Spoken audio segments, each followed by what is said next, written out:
For the Boston Celtics, it has been the kind of teams dream about. Nightly clinics on how the game should be played. The architect, Larry Bird, arguably the NBA's best all-round performer. But Bird's 30 points took a backseat to the clutch second-half shooting of Dennis Johnson in the Celtics' first game playoff victory.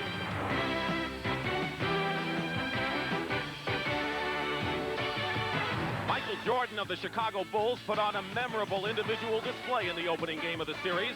Virtually every move Jordan made proved successful. No matter who the Celtics tried, Jordan had the answer. A supreme effort that translated into 49 brilliant points. But when it ended, Michael Jordan and the Bulls came up short.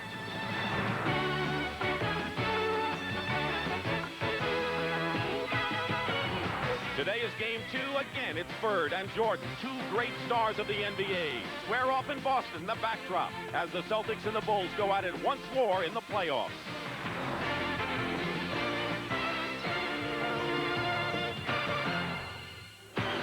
It is the first week of the NBA playoffs, and this is game 2 of the best-of-5 first-round action, and the Celtics will try to make it 2 in a row over the Bulls before the 262nd consecutive sellout in Boston Garden. Looking at the Eastern Conference playoff fight, Atlanta already has a 2-0 lead. Milwaukee will try for 2 in a row against New Jersey later today. And Philadelphia will try to rebound from a stunning loss to Washington on Friday night. And hello again, everyone. I'm Dick Stockton, and welcome to the NBA on CBS. Well, the Boston Celtics won more games than anyone this year in the league. They had the biggest winning streak at 14. They have won more championships, as everyone knows, at 15. But perhaps the most impressive number was their fantastic and astounding home court record, 40-1, and 31 consecutive games to finish the season in the regular year, and then they beat Chicago in the first game. Tommy Heinsohn will be inducted into Basketball's Hall of Fame on May the 6th, who played for the Boston Celtics. On this very floor, this team apparently has no weaknesses. Is that true? They have a very strong inside game, Dick. Multiple low-post players, Robert Parrish, Kevin McHale, Bill Walton, Larry Bird. Very difficult to stop. Timely defense, team defense, the best kind. So they're very difficult to stop. Outside shooting, they've got it all. Now, the Chicago Bulls, with over 50 losses, 52 to be exact, the worst record of any team in the playoffs, but they have a good excuse. They never really found an identity this year. All kinds of injuries, suspensions. Michael Jordan, the biggest one. He went down with a broken left foot on the third game of the year, missed 3/4 of the season. But did he light up this place on Thursday night with a brilliant 49-point effort? Jordan, is he single-handed for Chicago? What's the story there? Too much for one man to try and beat the Boston Celtics. Other players have to get involved. Michael Jordan scored half their points in the first half on the other night, and they end up 2 points down. That's astounding. But it's too draining an experience, and they must put pressure on the other Celtic defenders by getting the likes of Dave Corzine, Kyle Macy involved, as well as Orlando Woolridge.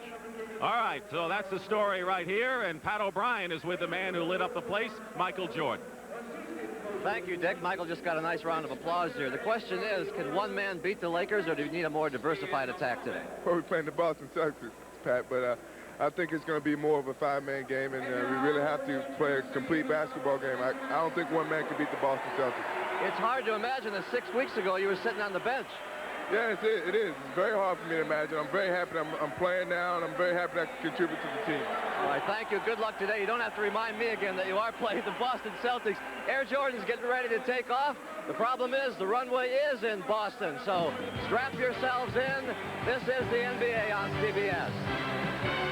The starting lineups for game 2 are the same as they were for game number 1. Starting out with the Chicago Bulls. Their leading scorer, Orlando Woolridge, up front. Top rebounder, rookie Charles Oakley, and veteran Dave Corzine. In the backcourt, Michael Jordan and Kyle Macy, playmaker, and Stan Albeck in his first year as coach of Chicago. For the Boston Celtics, their front court of Kevin McHale, Larry Bird, and Robert Parrish, all amongst the league leaders in scoring and shooting. And in the backcourt, Dennis Johnson, the catalyst on defense, Danny Ainge, Casey Jones, another marvelous job as coach of the Celtics. Jake O'Donnell and Jack Middleton are the officials, and Jack Neves will be the alternate. And we're underway here. The Celtics in white, the Bulls in red, and Boston controls. Straight up. Dennis Johnson will check the matchups, guarded by Jordan inside McHale, and McHale gets a quick hoop inside. Stan Albeck hoping that their center, Dave Corzine, will be able to muscle Kevin McHale, take his inside game away from him. But the Celtics have a definite size advantage. over the Chicago Bulls, who may be a little quicker, but they prefer not to run. At least they didn't in the first game. Jordan misses, and McHale gets the rebound. Danny Ainge had a fine year. Larry Bird, guarded by Woolridge. And Corzine gets the rebound for Chicago. Amazingly, in the regular season, in the season series, the Bulls had an edge in offensive rebounding over the Celtics. Not many teams can claim that. Oakley and Sidney Green, two real quick board bangers.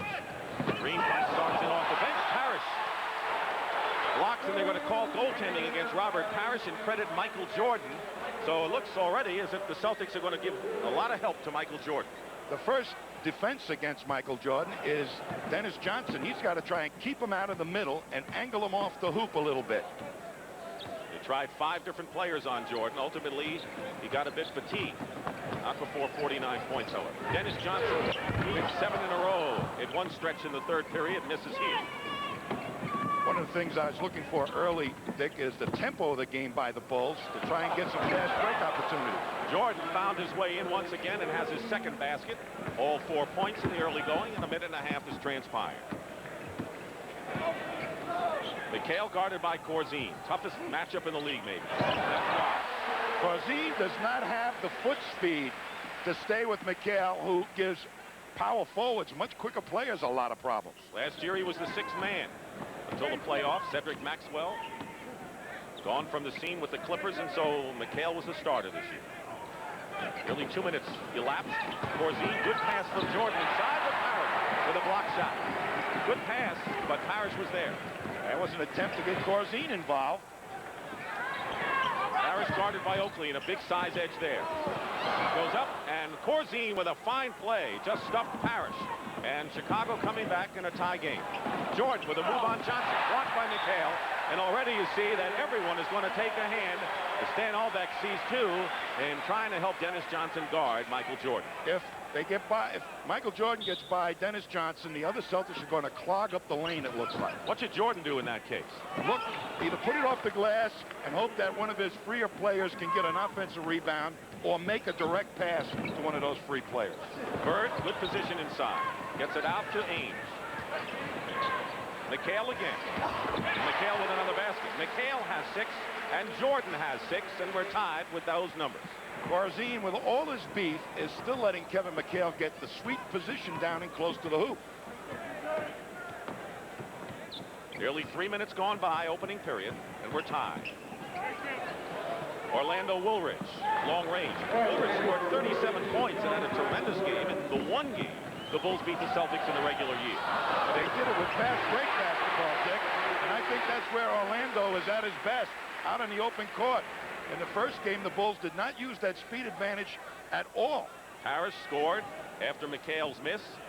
Celtics known for getting the ball down court in a hurry in a lot of ways. Jordan short there. Inside, Oakley fights his way. Tipped up and finally drops in. May have been Corzine, and it was. And we'll have a foul against Chicago. Dave Corzine commits the foul. Corzine, an attempt right here as trying to take away position, but you can't let Kevin McHale get that close to the hoop. McHale misses the shot, and here's Jordan over to Woolridge. Woolridge averaged 29 against the Celtics this season. McHale the rebound out to Ainge. Chicago getting back defensively. Corzine has a great inside position on a rebound, but didn't use it. Ainge throws the ball into the third row, and Casey Jones, who has won 60 or more games 4 times. Both teams shooting well in the opening moments. 8:07 on the clock. Chicago by 2. McHale finds Parrish, and Oakley fouls him.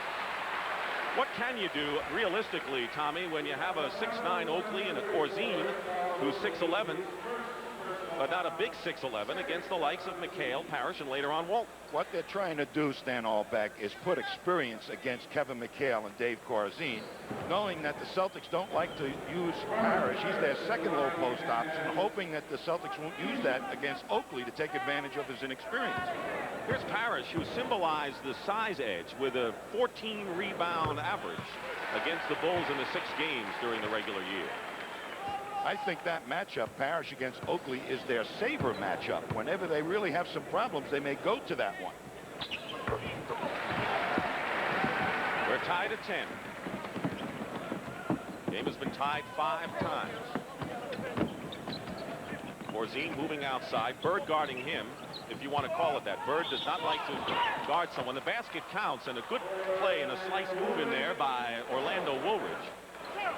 Interesting matchup stick by Casey Jones. Bird is guarding Corzine, and McHale takes Woolridge. Normally, you would expect Bird to take Woolridge, but Casey feels McHale, the bigger player, will be able to do a better job, take away the speed of Woolridge. McHale with the personal foul and a 3-point play by Orlando Woolridge. And Chicago leads 13-10. Parrish up against Oakley. Out of bounds. Chicago ball. Of course, Larry Bird, as you pointed out many times in the past, is probably one of the best safety men. A good team defender, not perhaps individual defenders. So the last thing Casey wants to do is to have Bird guard one of the firepower men for Chicago. It's too much of a burden for Bird, and it's a smart adjustment by Casey Jones, in my opinion. Oakley hits from outside. So 4 of the starting 5 have scored for the Chicago Bulls. So they have spread the sugar around a little bit. Dennis Johnson misses, gets his own rebound, and try to get it over to Larry Bird, and Oakley may be called for his 2nd personal foul. What a year and a strong finish for the 9th pick, Charles Oakley. He's going to be a bona fide star in this league if he isn't already. He's got some things to learn, like how to get that shot off in a low post, but boy, does he bang on the boards. Actually drafted by Cleveland and then traded to Chicago in the deal involving Keith Lee, the rookie from Memphis State. Came from Virginia Union. A year later is playing at Boston Garden in the NBA playoffs. Celtics stick starting off not running as well, just like the other night. B to A. Dennis Johnson.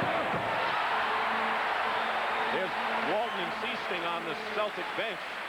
Maybe the key reasons why the Celtics have had such a great year, and good passing by Boston. And it's 15-12. Of course, the Bulls are getting back defensively. Stop that break.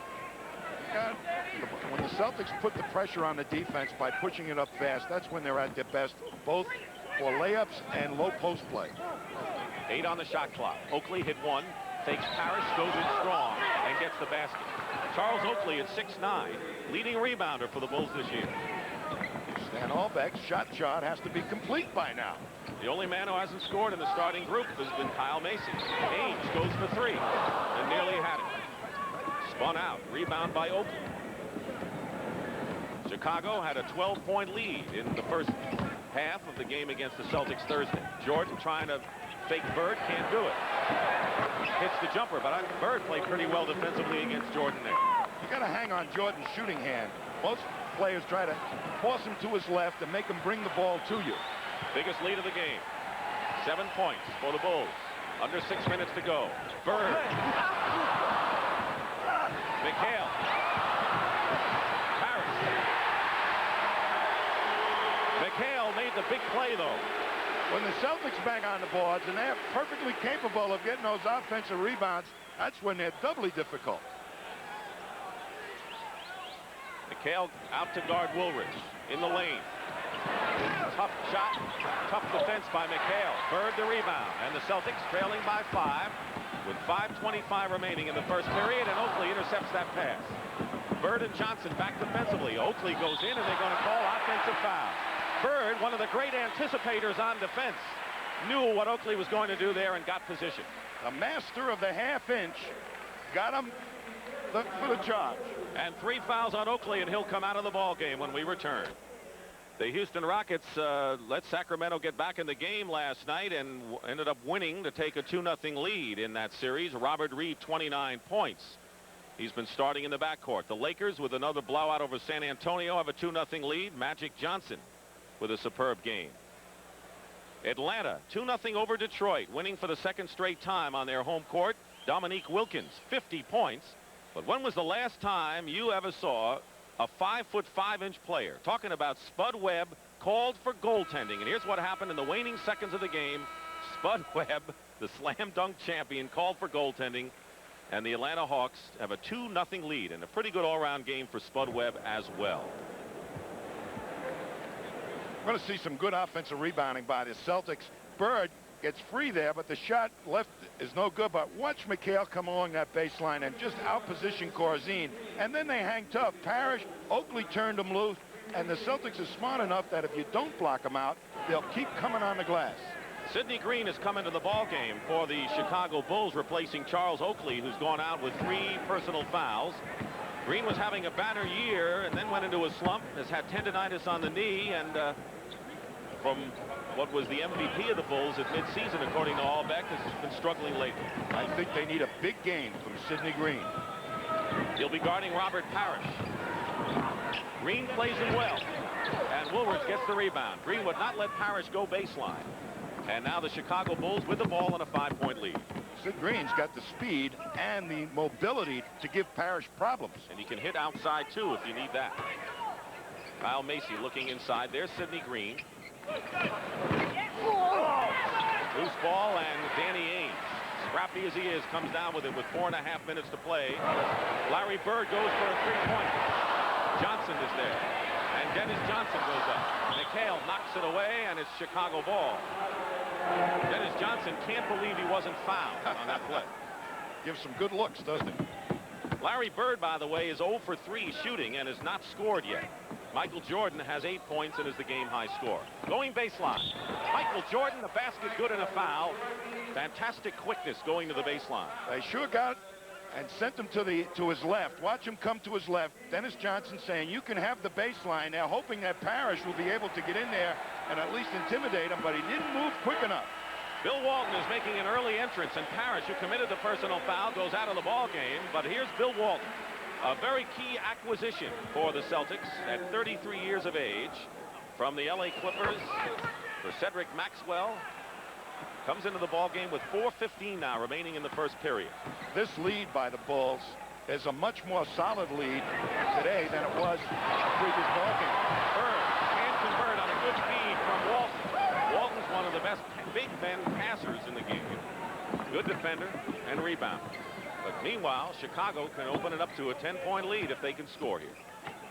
Corzine against Bird, takes it inside.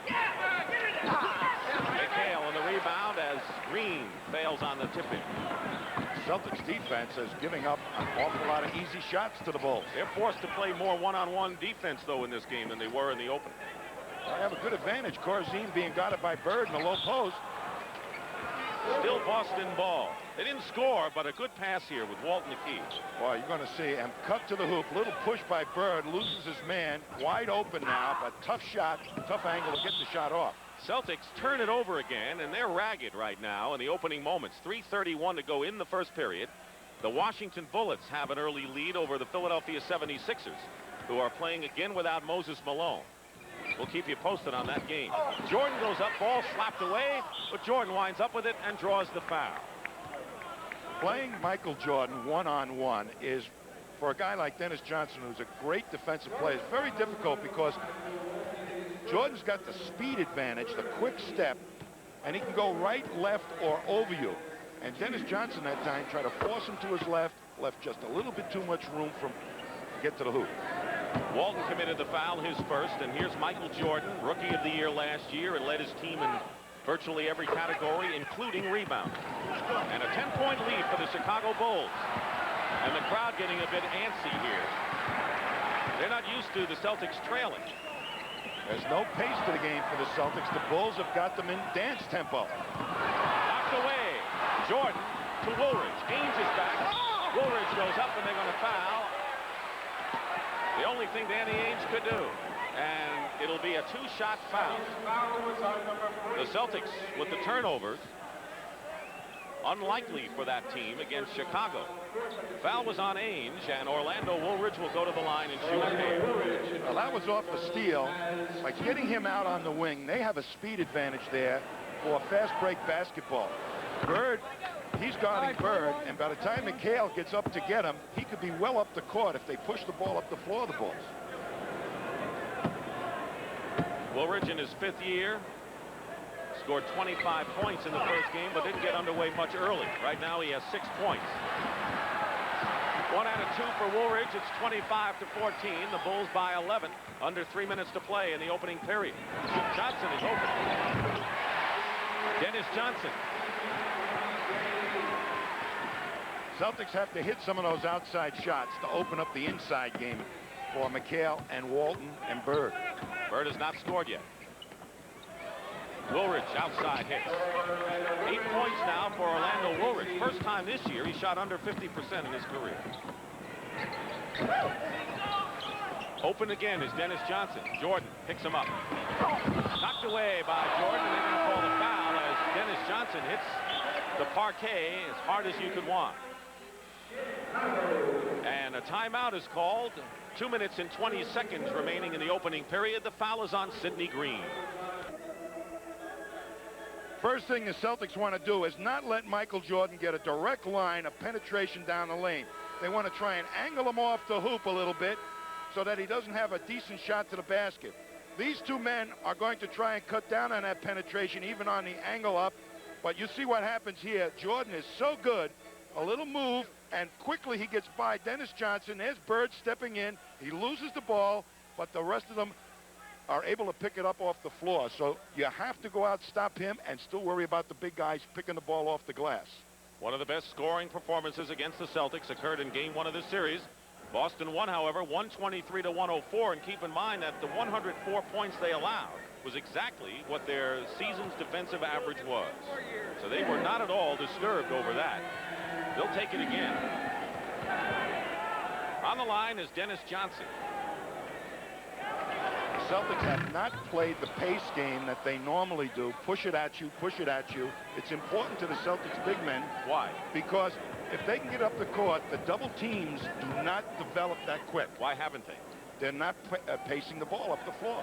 They're walking it up or three-quarter speeding it up. They got to really make a concerted effort to push it hard at the defense. Shooting so far in this game, Chicago 55%. One time they beat the Celtics, they shot over 50%. It was the only time they did against Boston.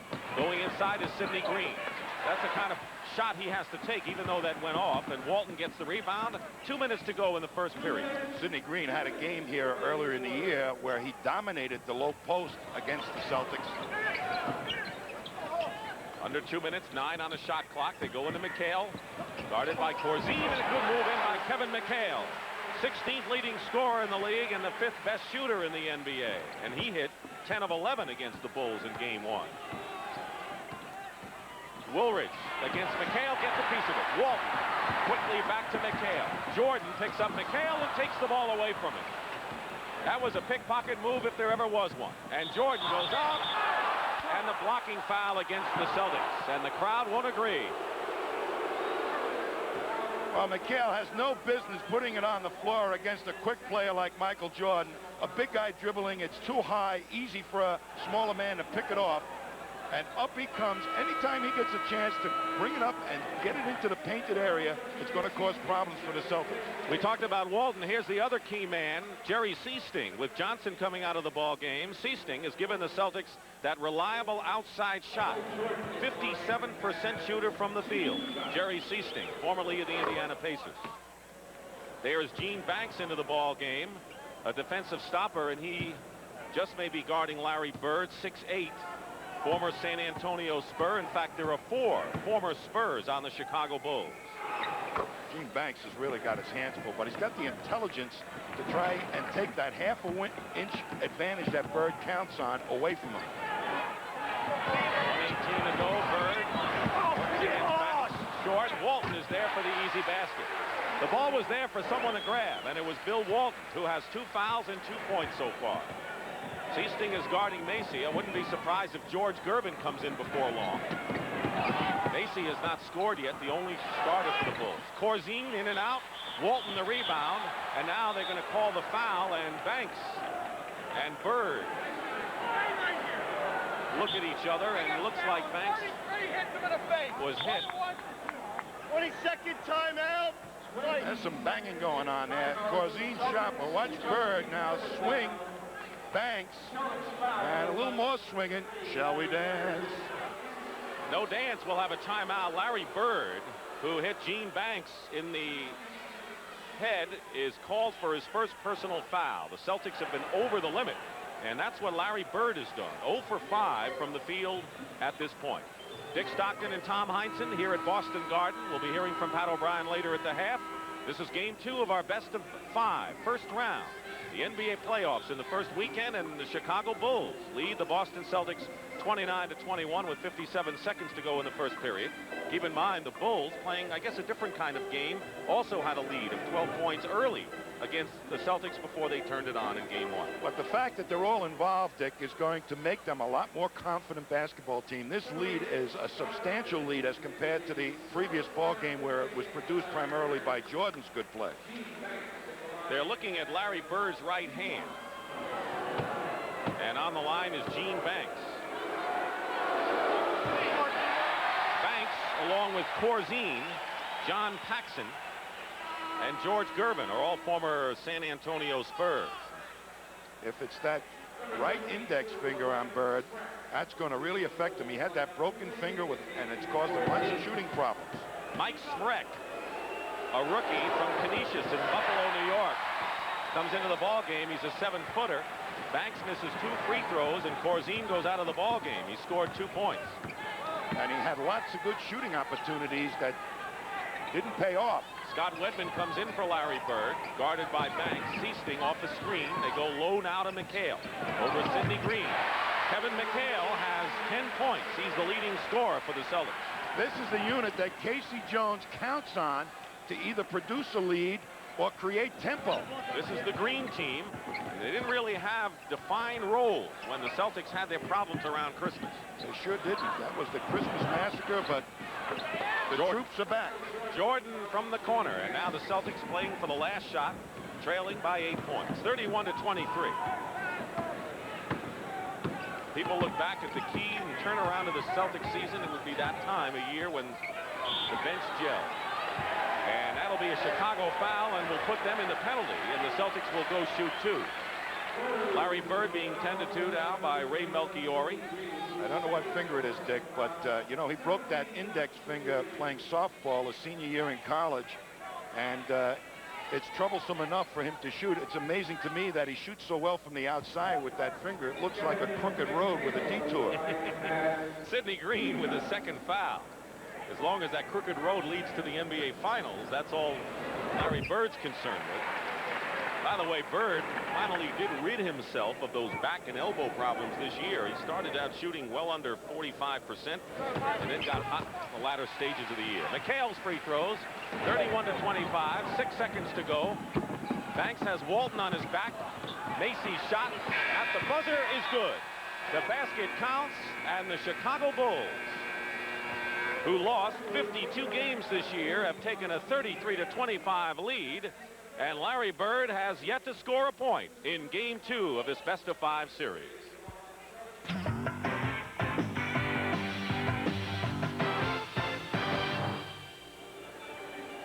Chicago has an 8-point lead as we start the second period, but this was a key play as far as Larry Bird and the Celtics go. Well, that's the penalty you pay Larry Bird as a team defender. Good pick, and Bird tries to fight his way through, and doing that hurts his hand, and you could see already he's looking at that right hand, and it ended up his last 2 fingers. Now he gets a little angry and goes at Banks, which I don't think was quite fair, because Banks was really played good offense that time. Now you see, well, it's that the last 2 fingers. Smaller tape. I think Ray Melchiori put smaller tape on those last 2 fingers. But look at that index finger. He's got a bump on that index finger. Looks like Mount Everest. Bird was 0 for 5 shooting in the first period and did not score. Keep in mind that Bird was the only player in the NBA this year to finish in the top 10 in 5 of the 8 categories, and heading perhaps for his 3rd consecutive MVP award. Meanwhile, we start the second period and the Bulls lead by 8. You know, on that injury, Bird really, as a team defender, backed in, and Banks smartly picked him off so Corzine could get the shot off. Leading scorers, Jordan for Chicago and McHale for Boston. Dick Stockton and Tom Heinsohn here at Boston Garden. Coming around the screen, Rick Carlisle in the game, stays with Jordan, misses, and here's Walton. Gets it into the hands of the right man, Seasting. So Carlisle's in the game. Rick Carlisle, 2nd year out of Virginia. Good perimeter shooter and a very smart player, although not fast. Wedman gets it into Wedman. To Walton, I should say, and a foul called against Mike Spreck. The Celtics do not have much speed in there right now. Well, this is the fastest unit they have, Dick, to tell you the truth. Wedman at that forward spot has got more foot speed than Bird, who's about to re-enter the ball game. But this is what they count this team to be, a fast break unit. Bird's going to be in there replacing McHale. So that now is a pretty fast unit in there for the Celtics. As quick as they got. Fooled me. Bird. Double team. Gets it to Walton. And Walton is fouled. That is a good foul. Michael Jordan commits the foul. One of the things the Bulls wanted to do was to take that foul early when it looked as if the Celtics were going to get an easy 2. And there's an example. Well, when you double team Bird, you better cut off the guys cutting to the basket, and it was much too late developing. Mike Spreck, the 7-foot rookie, goes out of the game, and Orlando Woolridge, who scored 8 points in the first period, comes back in. So Sidney Green, Orlando Woolridge.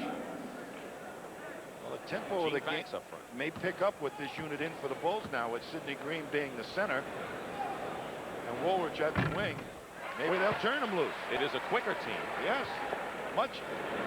And they'll be playing against the fastest that the Celtics have to offer, and the Bulls still have a tremendous speed advantage.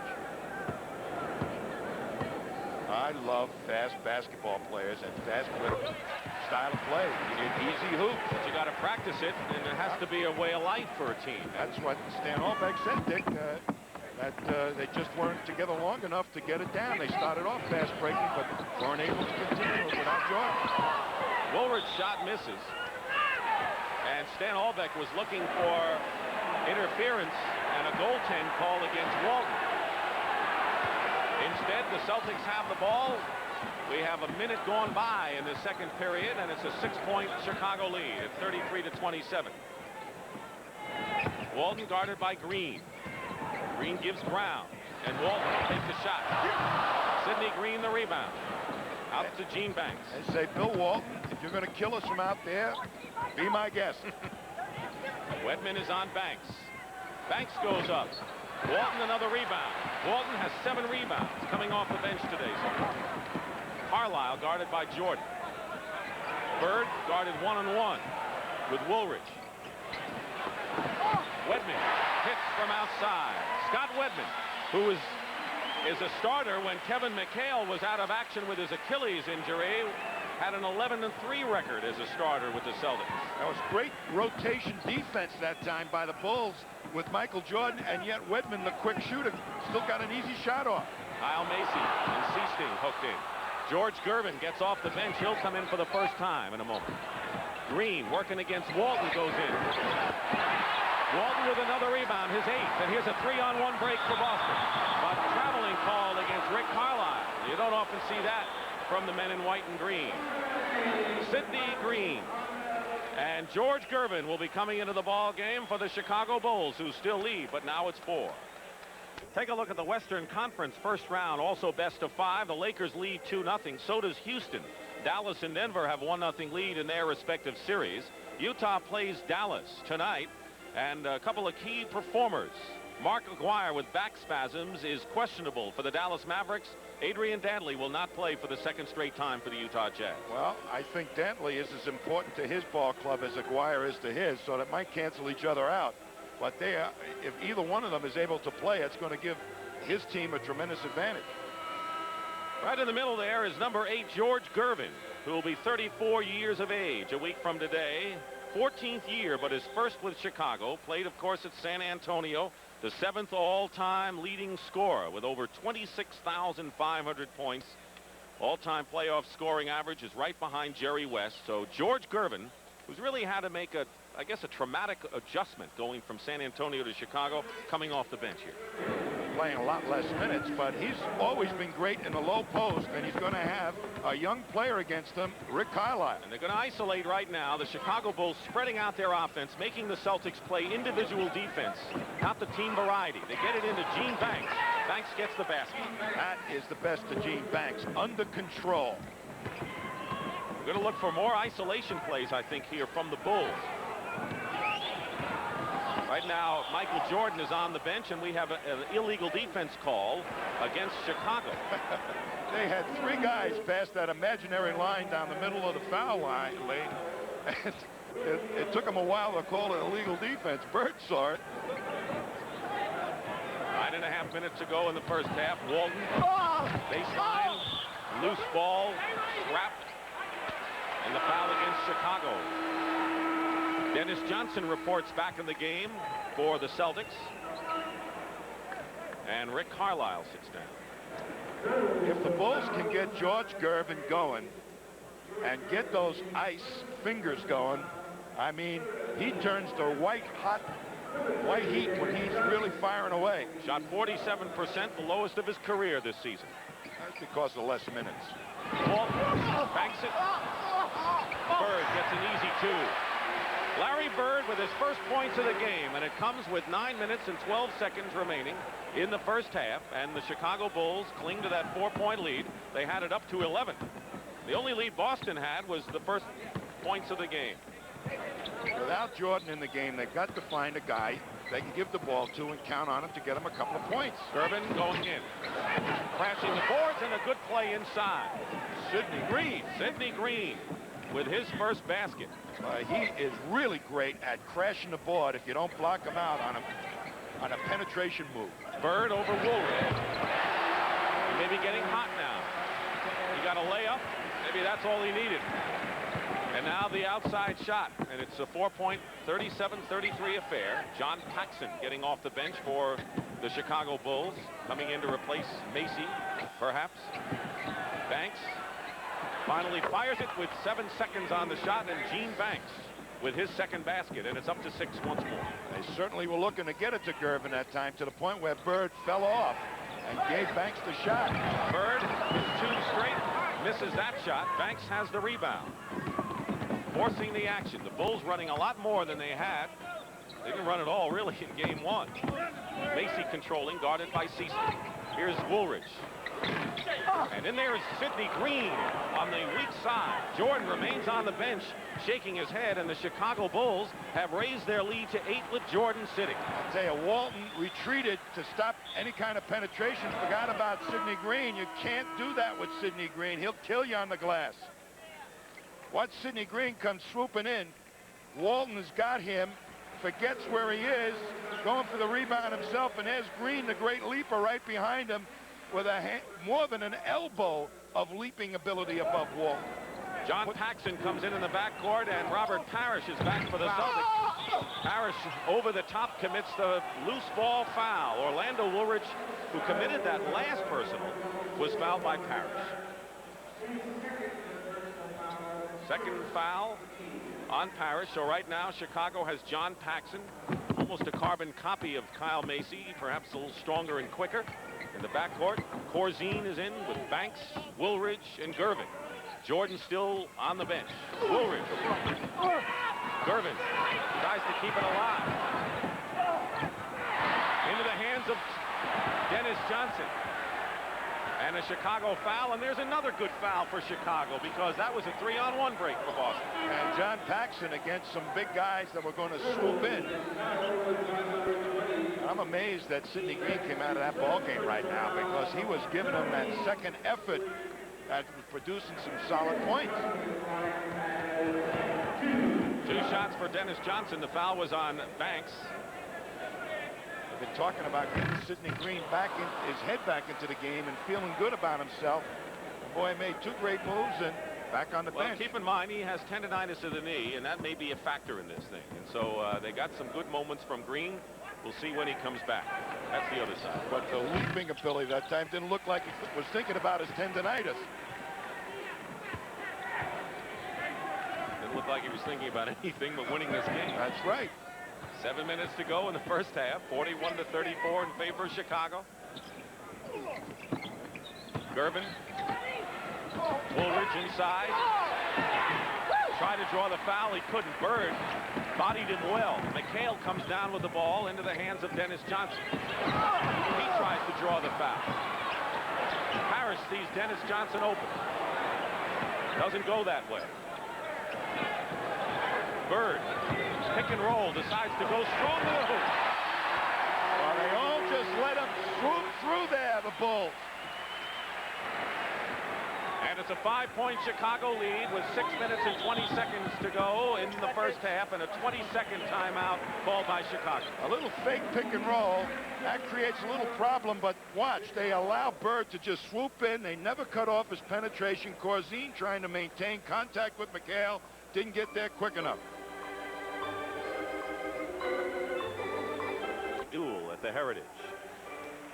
6:20 to go in the first half, and the Chicago Bulls, who have led all the way except for the first points of the ball game. Speaking about a close game at the Spectrum in Philadelphia, the Washington Bullets are tied with the 76ers at 35. They're in the second period, and Washington leads 1-0 in that series. Michael Jordan has been on the bench the last 4 minutes, and the Bulls have been none the worse for wear. And produced some other offense. Let's see if they get to work Gervin a little bit. Gervin against Parrish, and the Boston foul will only be their second team foul. Jordan has played only 2 minutes this period. He scored all his 17 points in the opening 12, and he is getting a lot of rest, but as long as the Bulls are playing the way they're playing, they can give Jordan some of that rest. Parrish commits his third personal foul. Walton played considerably and performed well off the bench so far. Try to isolate Gervin on one side, but Woolridge didn't get to it quick enough. Woolridge has his shot blocked. Banks picks it up. Whirling Dervish to Corzine. And Dave Corzine hits from the corner. By the way, Woolridge has missed his last 6-7 shots now in the game, so he may not be the guy to go to. He's taken some god-awful shots, Dick. The penetration, he should be kicking it out to guys like Corzine who can hit that outside shot. Use him as a decoy. McHale over Corzine. Short. Parrish gets keeps it alive for Boston. Bird tries to fake Gervin. Seasting, baseline. That's why they acquired him from Indiana. Jerry Seasting, and it's 43-38 Chicago, and Michael Jordan will be coming back in the game in a moment, and Bill Walton for Boston. Paxson controlling with 13 on the shot clock. Banks. Rebound Parrish. Bird was nowhere to be seen on Banks. Bird. Off the wing, the basket good, and a foul. And Walton comes back for the Celtics, and Michael Jordan checks in for the Chicago Bulls. Push the ball up the court. Good things happen. Nice outlet pass. It gets up reasonably, and Seasting loves to fast break. Back to Dennis in the middle, and before the defense is even alert, the Celtic use the fourth man up the court. No defender there. Jordan comes in replacing George Gervin, who I don't believe even attempted a shot in the time he was in there. Foul was on Corzine. The three-point play with 5 minutes to go cuts the Bulls' lead to 2. Well, that's a terrible thing. A guy like George Gervin, with all the playoff experience and a great offensive ability, not to get a shot off while he's in there. He's a weapon. Bird guarding Banks. Rainbow shot. Misses. Paxson, safety man, intercepts. Into Banks. Good spin move, but Walton blocks it. And Walton's, or they said Banks stepped on the line. It's going to be Boston ball. So Bill Walton playing a major role off the bench. And Sidney Green, who played 11 minutes, coming back in the ball game for Chicago. And the crowd is up because the Celtics can tie it here. And they do. No. Foul before the shot. Gene Banks is really having his problems offensively and defensively. I think he's talking to himself and making this game much more difficult than it has to be. Taking some bad shots. Last time he had Walton in the low post. Whenever he thinks that's a mismatch in his favor, he got to go back to the scoring, back to the playbook, because there's no way he should be taking Bill Walton to the hoop in the low post. Banks goes out. He scored 4 points, and Larry Bird can tie the game. We have had 5 ties early on before Chicago moved out in front and led by as many as 11. It's the first tie since we were knotted up at 10 apiece. 4:20 remaining in the first half. Chicago led 33-25 after 1 period. Bird is on Green. Ball knocked away. It's still Chicago. Oh, if Bird forced to guard Sidney Green, that might be a good matchup for the Bulls to go to. Let Green get in the low post. McHale is guarding Woolridge, who's been ice cold. Jordan against Dennis Johnson. Jordan puts Chicago up again, 45-43. 19 for Michael Jordan. That's his first points of this second period. That's what the Celtics do so well. They pick on people. The Bulls are not picking on people here in the first half. They don't have that many weapons, although if they go with a quick team, that may be their answer. Seasling misses. Woolridge the rebound. Chicago does have a quickness edge on the Celtics generally down the roster. Have not used it that effectively, other than quick steps like this from Michael Jordan. Jordan going in, baseline, defended by Walton. Out of bounds, Celtics ball, and Jordan shows a little frustration.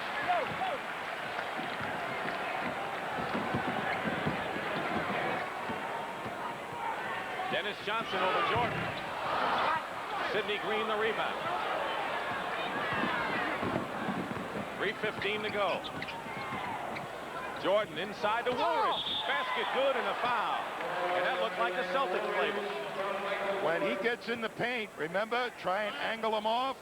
He gets everybody looking because their concern is him, and he has become alert himself as a decoy for somebody to slip behind the defenders who have lost their attention, and Woolridge was smart that time to get open. Interestingly enough, Walton with the foul, his third, so the two Celtic centers, Parrish and Walton, each are burdened with 3 personal fouls right now, and Parrish on the bench. 48-43 in favor of Chicago, winding down to 3 minutes to go in the half. Danny Ainge will return, and Jerry Seasting goes out for the Celtics, and we'll have a timeout ourselves with just 1 second, less than 3 minutes to go in the half. What a potpourri at halftime today, so here for a look ahead is Pat O'Brien. Huh? All right, Dick, thank you. Coming up at the half, championships are on everybody's mind here on Patriots Day weekend in Boston. From Las Vegas, though, Tim Ryan will bring us late work on the controversial Spinks Holmes championship rematch last night. Here's a question we thought we'd never ask. What is the future of Julius Erving? In the NBA playoffs, we'll update that Philadelphia-Washington game with highlights. Meantime, last night in Houston, the Rockets ran up a 24-point lead on the Sacramento Kings. Here, Robert Reed hits for 2 of his game-high 29. Akeem Olajuwon chipped in 17 points, 2 on that follow jam there. Phil Johnson's Kings go back to California trailing 2 games to none. And I'll see you at the half, Dick. Celtics inbounding, and Larry Bird. What's the story with Bird today? How are the Bulls playing? Bird said that his prime function, he thought, was to really develop the inside game for the others and not to look for a shot. But the Bulls are also getting out there and challenging him on his outside shot. McHale draws the foul. And looks like he hit his head. McHale scored all his 12 points in the first period. He has none this quarter. Larry Bird has all of his 11 this period. Let's see what happens here. He gets sandwiched, and somebody comes over, and actually what happened, it looked like he got a little whiplash or an elbow in the forehead. Dave Corzine commits his 3rd foul. Oakley and Corzine each with 3. So McHale trying to get the cobwebs out. Want to remind you that you're watching the second game of a best-of-5 first-round NBA playoff at Boston Garden. Dick Stockton and Tom Heinsohn here on CBS. The Boston Celtics with the best record in the league and a 41-1 record at the Garden this year, trailing right now 48-43 and 2:56 to go in the first half. Foul Story. Parrish and Walton, the 2 Celtic centers, have 3, and Oakley Corzine also 3. And his eye is cut there too, Dick. That was a nice little elbow he got there. Chicago had scored 5 in a row to break a 43 all tie before the free throw. 13 on the shot clock. Jordan inside to Woolridge, spins around, basket counts, and a foul. Great move by Orlando Woolridge, and keep in mind he's had a knee problem and a sprained wrist, but he showed no effects of it there. They played a little 2-on-2 basketball, and that freed up Woolridge. He was Dennis Johnson ended up on him originally. McHale has been trying to guard him, but when you do stuff like that, the Celtics switch a lot. You got to look for the advantage on a mismatch. They finally got to it. Foul was on McHale, his second.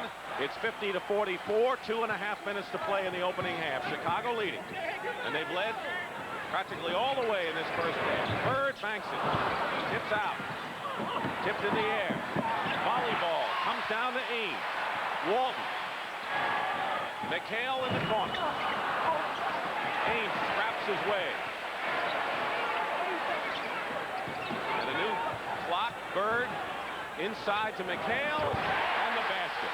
Celtic passing at its very best, and it's a 4-point Chicago lead. 2 minutes to go in the half.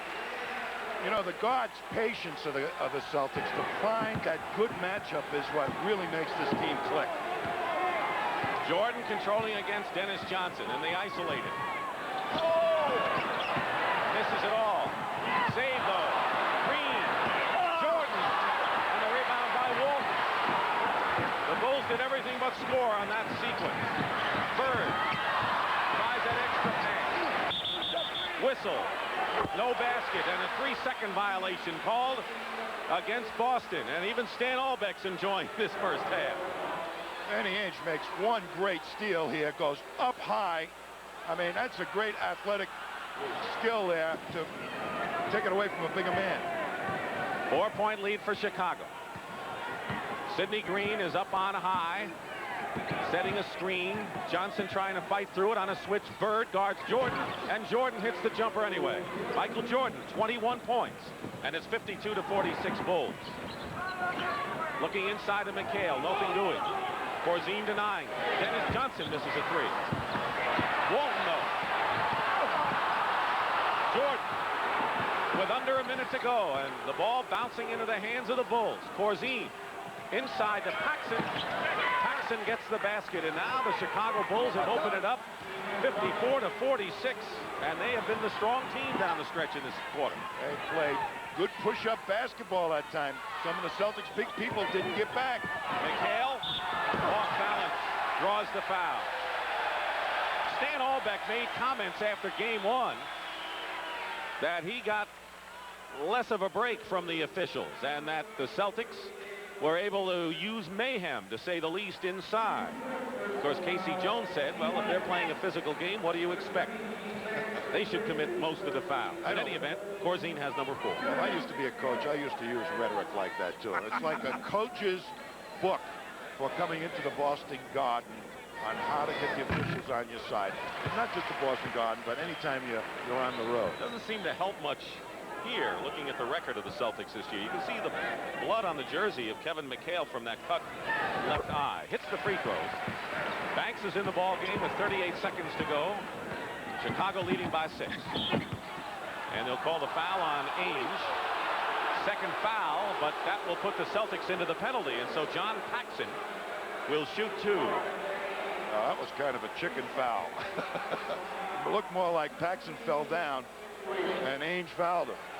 Paxson, of course, comes from a great bloodline of basketball people. Of course, you must have played against his dad. I certainly did. A great player. With the Lakers and the Royals, and his brother, of course, Jim, is with the Portland Trailblazers.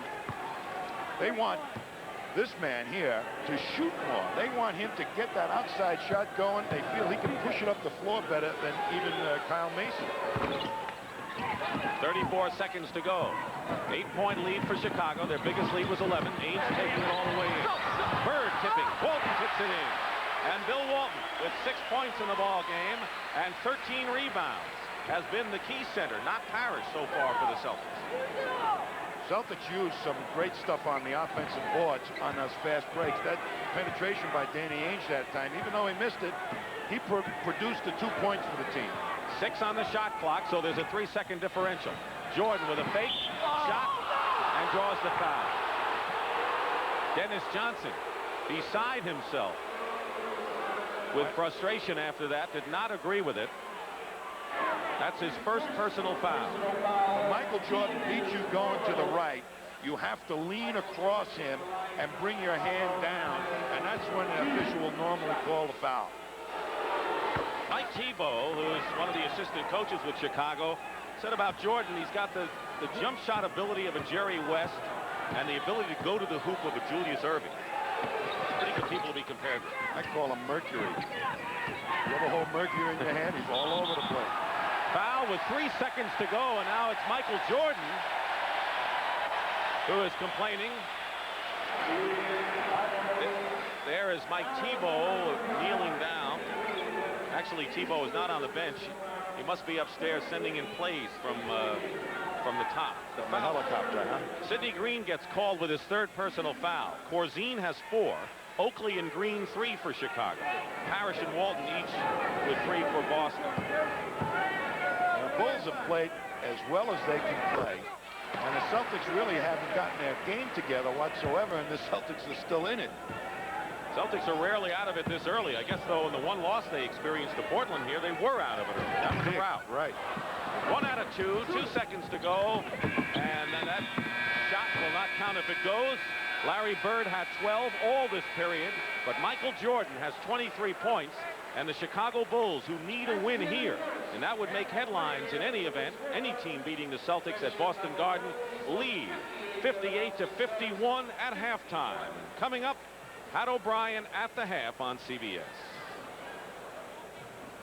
In games, but the Bulls lead here 58-51 at Boston Garden, where the Celtics lost only 1 time this year.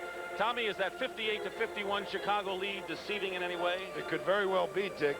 The Celtics shot very poorly, and the Bulls defense against the low post game, the various double teamings that they did, confused the Celtics, and I think they might get that straightened away at halftime. They're used to it.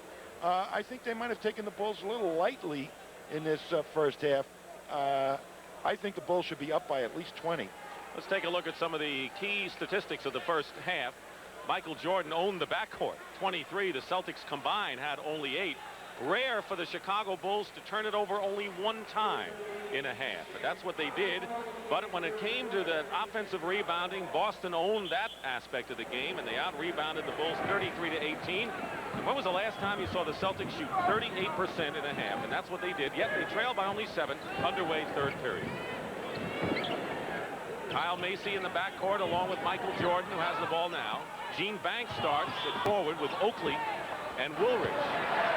This is a very unusual lineup that the Bulls have out there. Who is playing center? Oakley, Woolridge. They got a small front line in there, the Bulls, but very fast. Maybe they're going to run. Celtics' only lead in the game was 2-0 to start things. Inside of McHale. McHale starts things in the second half, and he has 19 points, and it's a 5-point lead. Oakley hardly played in that first half. As a matter of fact, just 7 minutes and scored 4 points. Sidney Green, the key man again, perhaps off the bench, as Woolridge misses. He's taken some wild shots, hasn't he? I think he got fouled that time. Looking inside, McHale against Oakley company. Misses that shot. Parrish underneath the hoop. Had to bring it out. Lost it out of bounds.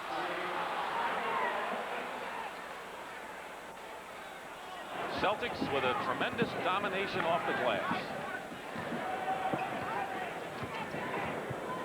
Woolridge with 13 points. He has the ball along with Jordan's 23. Woolridge missed inside. Woolridge on that one-on-one game, I think they ought to park that for a while and find somebody else. Banks working against Bird on a post-up. McHale tried to double team, and Woolridge misses again. Here's Michael Jordan. Basket will be good and a foul, and 25 for Michael Jordan in the game.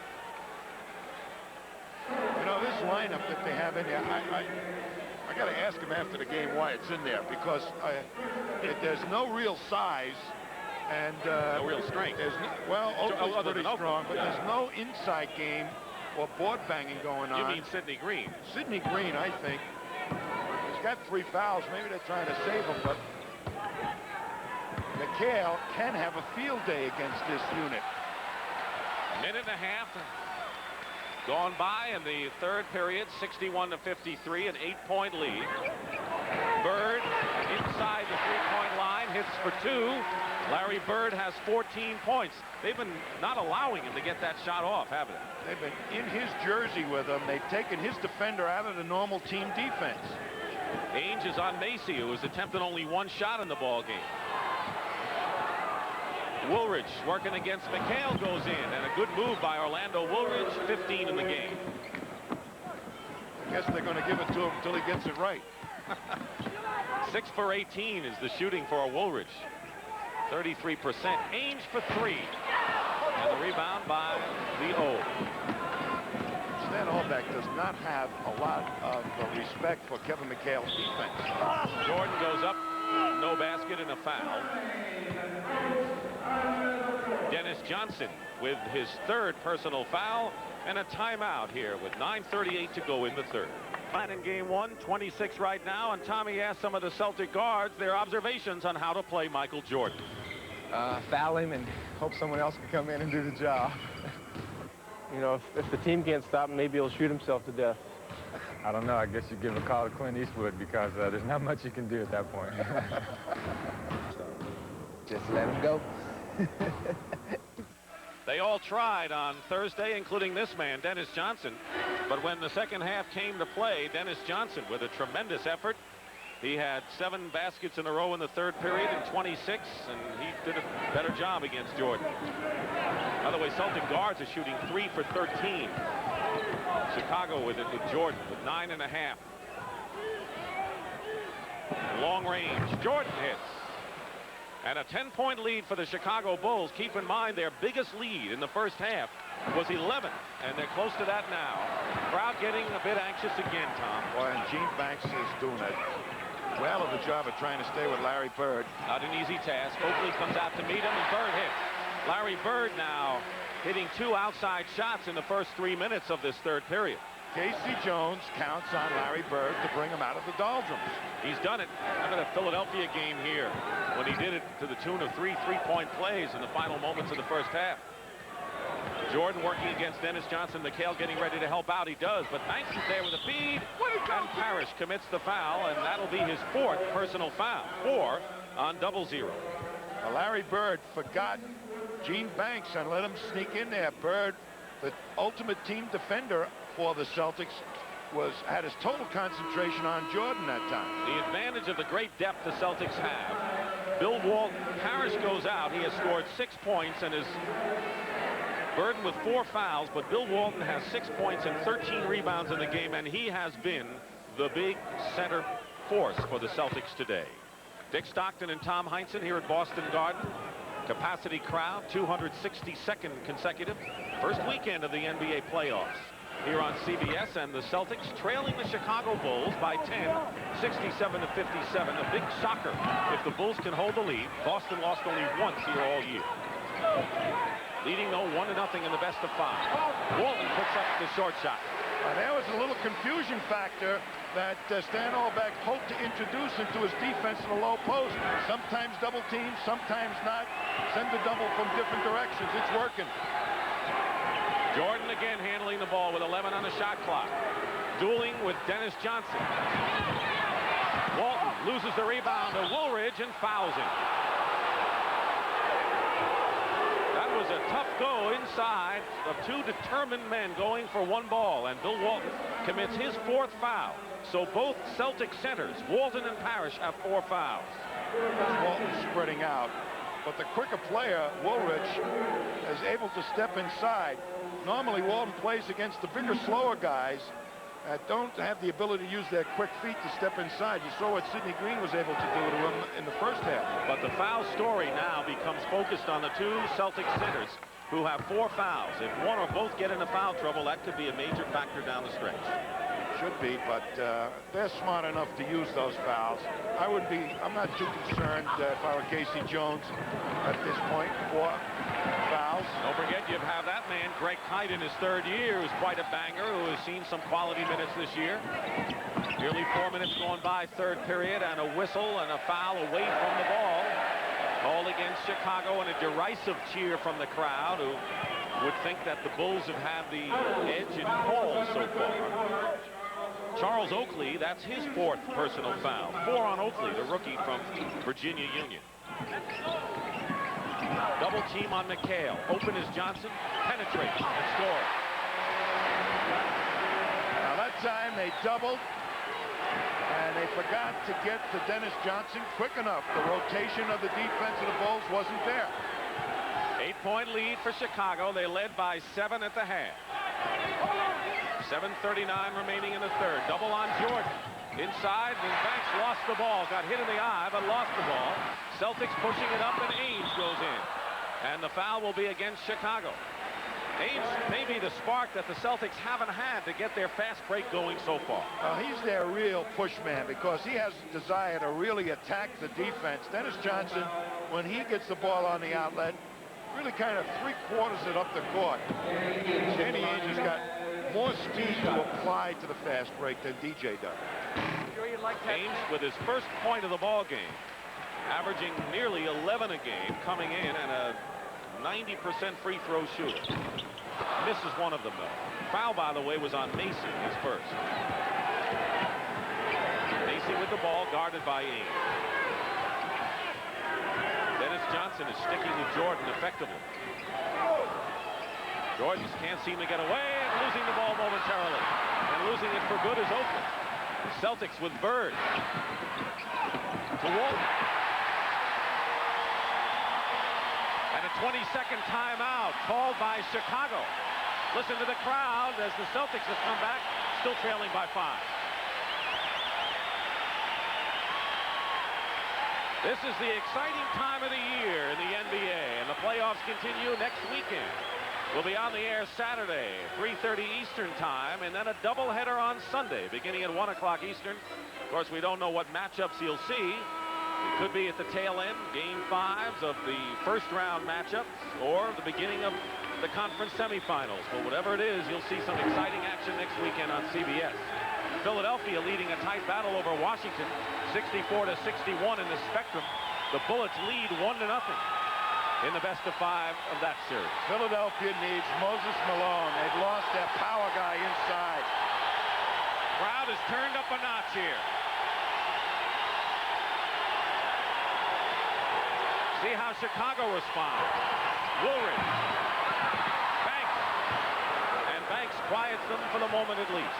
Oh, what a smart play by Gene Banks. Got right in there as they went to the penetration, got the good position on the offensive board. Celtics spreading out their offense, making Chicago play more one-on-one defense, not the team variety. Ainge with a move on Macy. And the foul on the pass. So one-shot foul. Let's watch Banks here on the glass you talked about. There's Larry Bird going to the penetration, and look at Banks coming right in there, steps inside with nobody really blocking him out. Timeout called by Boston with 6:27 remaining in the third. Celtics have won 32 in a row at home, but the point is, in the best all-time home record in the history of the league, at 40-1, every home team has won so far in the playoffs, with the exception of the first game when the Bullets shocked Philadelphia with that 18-0 spurt at the end. Well, the further you go into the playoffs, Dick, the home court advantage isn't as great because the teams are closer together in talent, and they're closer together in mental toughness and battling against the home crowd.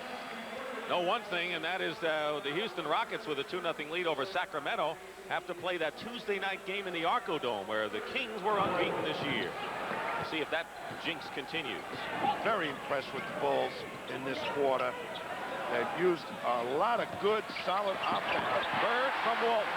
Even with that strange lineup, huh? With that strange, I got to ask him after the game why he came on. I never would have thought of this lineup. Folks, if you want to know what Tommy's doing after the game, he'll be asking Stan Albeck about his lineup. They don't have a true center in there. Woolridge working against McHale. The basket is good and a foul. Orlando Woolridge gets the hoop. And Woolridge now with 19 points. You know what I think it is, Dick? I think that Stan Albeck really feels that there's not enough good one-on-one defenders on the Celtics. Here's the move by Woolridge against McHale. He feels McHale can't guard Woolridge. That's why he's attacking him. I would have never believed it myself. I think McHale's a very good defensive Another player. point here. The Celtics shot 38% in the first half. They're 7 for 9 so far in the third period, and yet the Bulls have added a point to their lead. And a whistle before the shot. Illegal defense against Chicago, and that's a technical foul. The second time an illegal defensive call is made, it's a technical. So Danny Ainge, who's been shooting, interestingly enough, Larry Bird was the free throw shooting champion this year, but Ainge has been shooting the tees lately. We have not seen any tempo in this game in the third quarter whatsoever. This has been a chess match with Boris taking 2 minutes to think about his next move. That's how long the game is developing as far as I'm concerned. No pace whatsoever. Dennis Johnson with the ball. Boris with the ball. Yeah, 5:40 to go. Bird going in on Banks. And Larry Bird with a left-handed move with 20 points now in the ball game. Keep in mind, he did not score until there were over 9 minutes remaining in the first half. Well, they didn't double him that time, and Banks forced him to the middle, made him take a tough shot. He's 4 for 4 this half. Macy hits it, and the foul on Ainge. And I'm sure Casey Jones is saying, here's a guy that's taken 1 shot in the game. Why foul him all the way out there? Well, that's a shot. And you know, I think when you take a long-distance shot like that, Kyle Macy, if he hits it, and all of a sudden it changes your thinking on the way you're going to drop into the paint to help. You got to go out there and try and shut him down a little bit. Ainge with 3. Well, they got burned to a 3-point fairly well, and it's 77-69. Once again, Chicago by 8 with 5 minutes, 10 seconds to go. They've isoed Bird. Foul against Chicago. You're right. If Chicago can do it with Woolridge and or Jordan, the Celtics can do it with Larry Bird. And nobody got to the rotation to stop that cutter quite quick enough. Almost got a hoop out of it. 2 fouls now on Orlando Woolridge, and Johnson is shooting 2 shots. Well, Bird is responding to the defense that the Bulls are playing against him. One time he doesn't get doubled, he makes the swooping move into the lane. This time he gets doubled, he sets up 2 easy free throws. Is that taking what the defense gives you? Well, he's a guy that, as I said in the beginning, takes advantage of every half inch. Imagine if we give him a yard. 6-point game, Chicago leading. Biggest lead was 11 in the first half. They had a 10-point lead here in this period. Jordan with a juke and a move, and Dennis Johnson got a piece of it. Boy, that was some defensive play by Dennis Johnson. Celtics can cut it to 4. Knocked away, Chicago ball. That was a terrible call. Terrible call. A man was on his arm. Should have been a foul. Jordan up on top. A 1-4 offensive alignment for the Bulls. Macy working Ainge. Banks. Woolridge. Swung it nicely, but Woolridge missed it all. And the Celtics once again with a chance to cut it to 4. Bird. He lost his footing, but yet made the layup. And a timeout by Stan Albeck. It's a 4-point Chicago lead.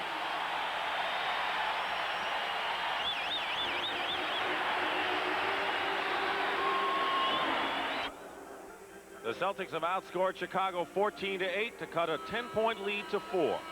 And Danny Ainge, you know, you have to force your way to an act of willpower to create tempo sometimes when you get caught in a rhythm. And there's Danny Ainge. He was challenged. He'll have none of it. He's going to take it as hard at the defense as he can. And now they're in a good attack position. And then allow Bird, even with that stumbling move, to come in and make a layup. That's what pace can do for the Celtics. Bird 5 for 5 this half, 22 in the ball game. Jordan and Woolridge have 48 of Chicago's 77 points. Jordan. And the Bulls still have it. 3-point shot missed by Macy. That one was not necessary. Under 4 minutes remaining in the third period. Keep in mind that the Bulls had a 7-point lead, and the way they were playing, Tommy's opinion anyway, should have had a bigger lead. The Celtics getting an extra life. Dennis Johnson is fouled decisively there on the give and go, on the pass from Bird.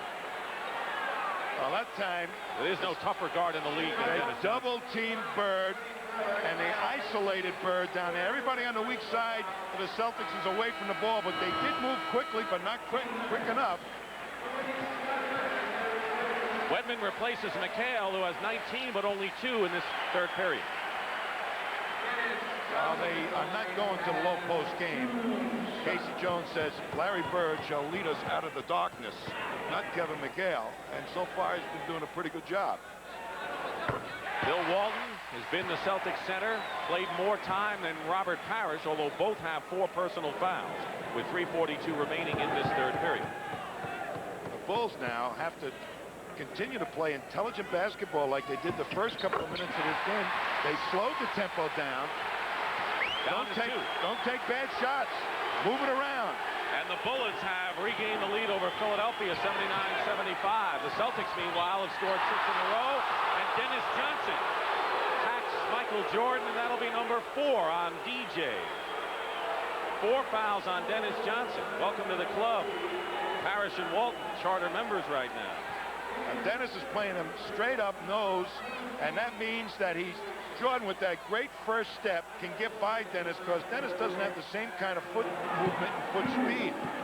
Jordan is 8 for 8 from the line. Going for his 30th point of the game here. This is the time of the ball game that you go to Michael Jordan, I think. He's strong. They didn't overuse him in the first half. These are the crunch points. And we have not seen Sidney Green this half. No. Got to be a reason why. 3:25 remaining in the third period. I'm going to ask Stan after the game again. It's 2 questions. Oakley is on Walton. Bird is there with the offensive rebound. Leading Wedman, short shot. And Oakley the rebound. Wedman had a shot he normally makes. Oakley clears with 3:10 to go. Jordan against Ames. 79-75 Boston. Open is Macy. And Macy hits. 7 points for Kyle Macy. And the Bulls, who had their lead up to 2, now up to 6 again. When he has time to sight the basket, which the penetration of Jordan gives him, he'll make that shot, Kyle Macy. Under 3 minutes remaining in the third period. Always been a big period for the Boston Celtics. Knocked away. Celtics possession. Let's bring you up to date again on the foul situation. Corzine and Oakley with 4. Parrish, Walton, and Dennis Johnson with 4. And before the Celtics can inbound, Jerry Seasting will come back in the ball game, replacing Dennis Johnson. That's going to put Danny Ainge on Jordan. And a drive by Ainge. And Jordan on Danny Ainge. And Ainge chalks one up there. And they're down to 4 points now. The first field goal of the game for Ainge. Ainge might even do a better job than DJ because he's used to playing point guard, shifty guys. He did the other night with his quickness. Jordan misses. Tipped up again. Oakley fighting. Comes down to the Celtics, who can cut it to 2. Ainge is fouled.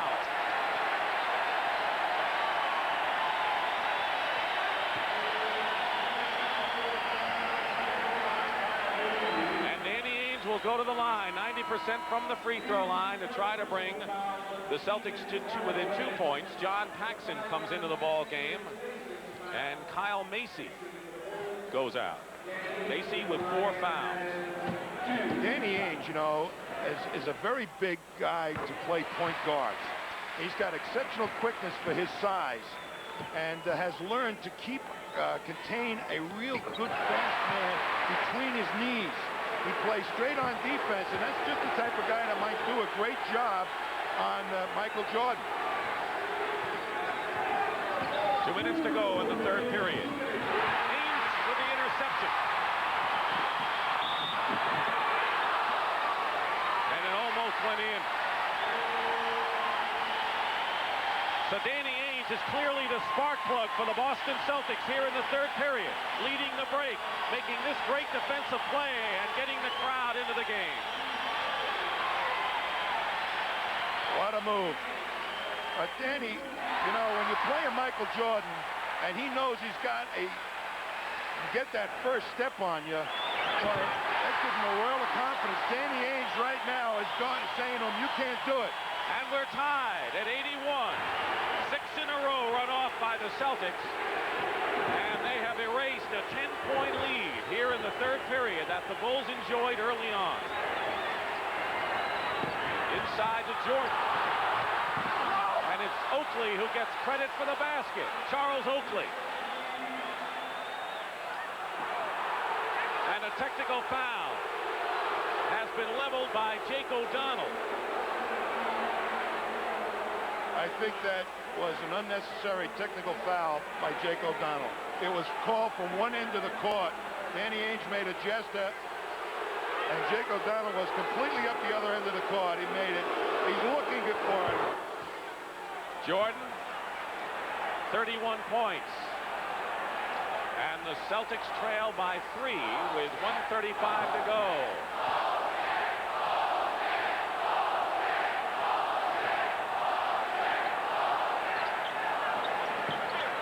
Ainge trying to fake Jordan. Good step on Michael Jordan. And the basket. Great first step by Danny Ainge, who keeps the pressure on for the Celtics. And it's 84-83 Chicago. Taking the tempo away from the Celtics, trying to Michael Jordan right now. 10 points in this period for Ainge. And what a great shot. And a basket and a foul. You talk about Bird, sheer determination. At certain points of a game, Michael Jordan has those same qualities. He's got to watch him get around Jordan, Danny Ainge. And strong left-hand drive. Now Walton right there. And here comes Jordan, but Ainge is in front of him, angles him off, turns him loose to the second defender of the Celtics, but Jordan overpowers him. And Walton has committed his 5th personal foul. Bill Walton has 5. Parrish is on the bench with 4. Under a minute to go, and the Bulls lead by 4. Seasting to Wetman. Bird. And Oakley powers his way for the rebound. And Larry Bird gets called for the foul. That's his 2nd personal foul, and Oakley will shoot. Here comes the rebound. Oakley well inside, and Bird says, well, I'm going to try and knock it out of your hands from underneath. And he must have hit the ball into his jaw, and Bird said, I hit the ball. What a face, huh? The face of a winner, isn't it? Oh, it is. It is. Here's Charles Oakley, who's a 66% free throw shooter.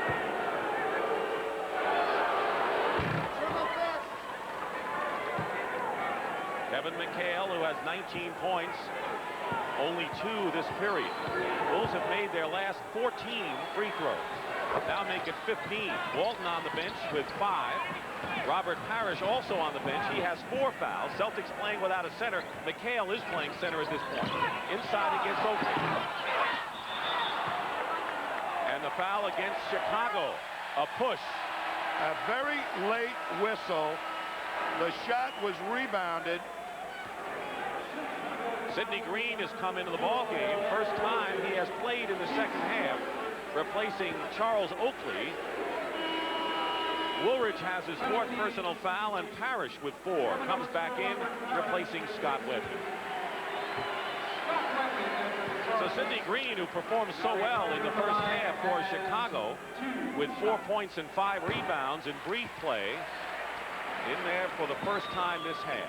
They've got a bigger team in there right now, the Boston Celtics. See if they can capitalize on that bigness, that size. You ought to be fresh. Right, because Chicago is not capitalizing on their quickness and speed with fast breaks. Bird is 24. Woolridge powers his way in, blocked by McHale, out of bounds. Chicago still has it. Kevin McHale with the blocked shot. He's had at least 1 block in the last 30 games for the Celtics. Well, Woolridge rolls back, and there's McHale right there with him. 4th block this game. Jordan against Ainge. Jumper good with 16 seconds to go, 91-85. Ainge forced him left, forced him right into the second defender, but Jordan with that great leaping ability can go over the big guys, too. Playing for the last shot. Ainge goes for 3 and hits it. 7 seconds. Chicago has an opportunity, leading by 2. Paxson. Blocked by McHale. And that'll do it. That'll do it at the end of the 3rd period. The Bulls have taken the blows against this great Celtic team and lead 91-88 at the end of the 3rd period. And we'll return after this word from your local station.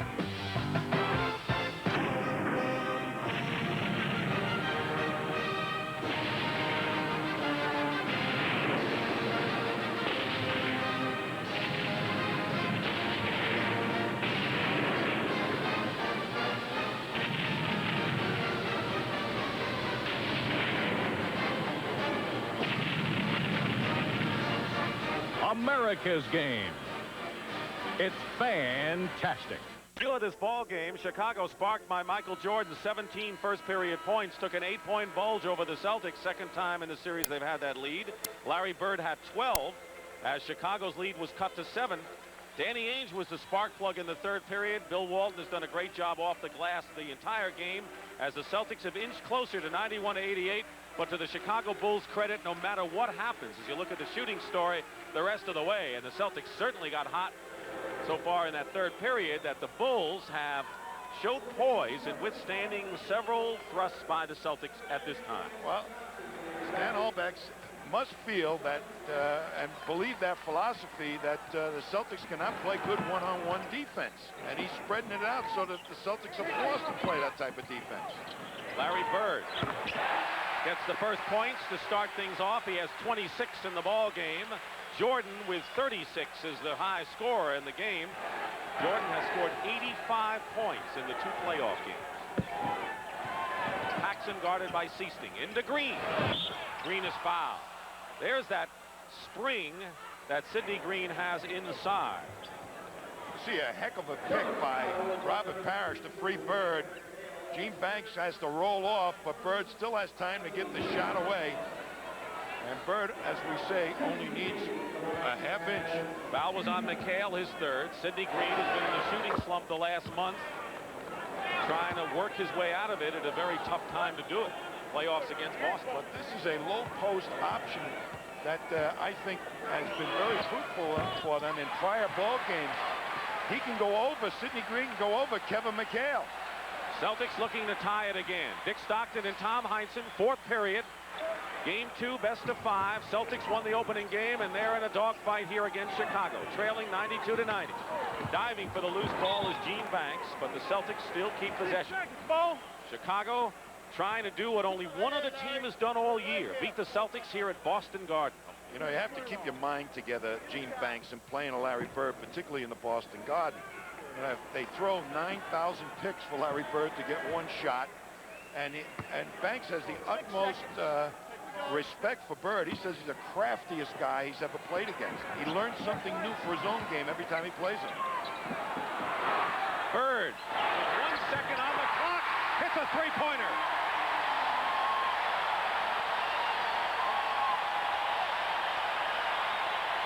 And the Celtics have their first lead since the opening basket of the ball game. Dennis Johnson steals it from Jordan. Inside to Parrish. And traveling call against Robert Parrish. Here is the three-pointer with the clock running down. It comes by accident here. Bird has to pop out as they could have called a foul. Instead, Bird, as the clock is winding down, has to let it fly, and he hits it. So now we'll see how Chicago responds to that knockdown punch by Larry Bird. Bulls with it, trailing by 1. Minute and a half gone by in the fourth period. And a foul. Michael Jordan is fouled by Dennis Johnson, and that'll be number 5 on Dennis. So Johnson with 5. Bill Walton on the bench with 5 fouls, and now he gets off the bench. And Robert Parrish playing with 4, and Parrish will sit down. Parrish today has 6 points and 6 rebounds. There's Orlando Woolridge, who has 20 points in support of Michael Jordan's 36. Now 37 for Jordan. Michael Jordan. Well, you cannot stop him because he handles the ball so much, and so much a percentage of the offense is designed for him to just get the ball and score. 14 for 14 from the line. Chicago regains the lead. McHale going in and is fouled. Bring up to date on the story involving Michael Jordan. He missed 64 games of the season, and the Chicago management did not want him to play anymore. He had a broken left foot. He wanted to play. They said, okay, you can play. They wanted to limit his minutes, and they did. However, he had to sit down with 30 seconds to go and the game on the line against Indiana. He wanted to play. The crowd howled, and Michael Jordan put his foot down and said to the Chicago Bulls management, I'm going to play basketball. That's what I am, a basketball player. And they had to back down, and Jordan has played. And one of the great tributes to integrity and credibility in this sport is on the shoulders of Michael Jordan, I believe. I think it is a great story for him to stand there. He loves to play the game, and he wants to be on a winning team. Nearly 2 minutes gone by in this final period. Boston by 1. Chicago is led virtually all the way. Jordan banks it in, and Jordan with 40 points. He had 49 in game 1. Seesting went out. Ainge came back in, and Ainge has ended up with the defensive assignment now on Give and go. Bird to Dennis Johnson. Corzine the rebound. Ainge is going to guard Jordan now. Sidney Green. Bird. Dennis Johnson. McHale crashing the boards. Who wants it? McHale! He was almost on his back, Tommy. He's figuring he's going to get a foul on the play, too, but no whistle.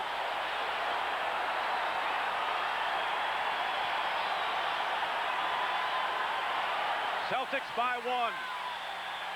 3 minutes gone by, 4th period. And a foul away from the ball. Here it is.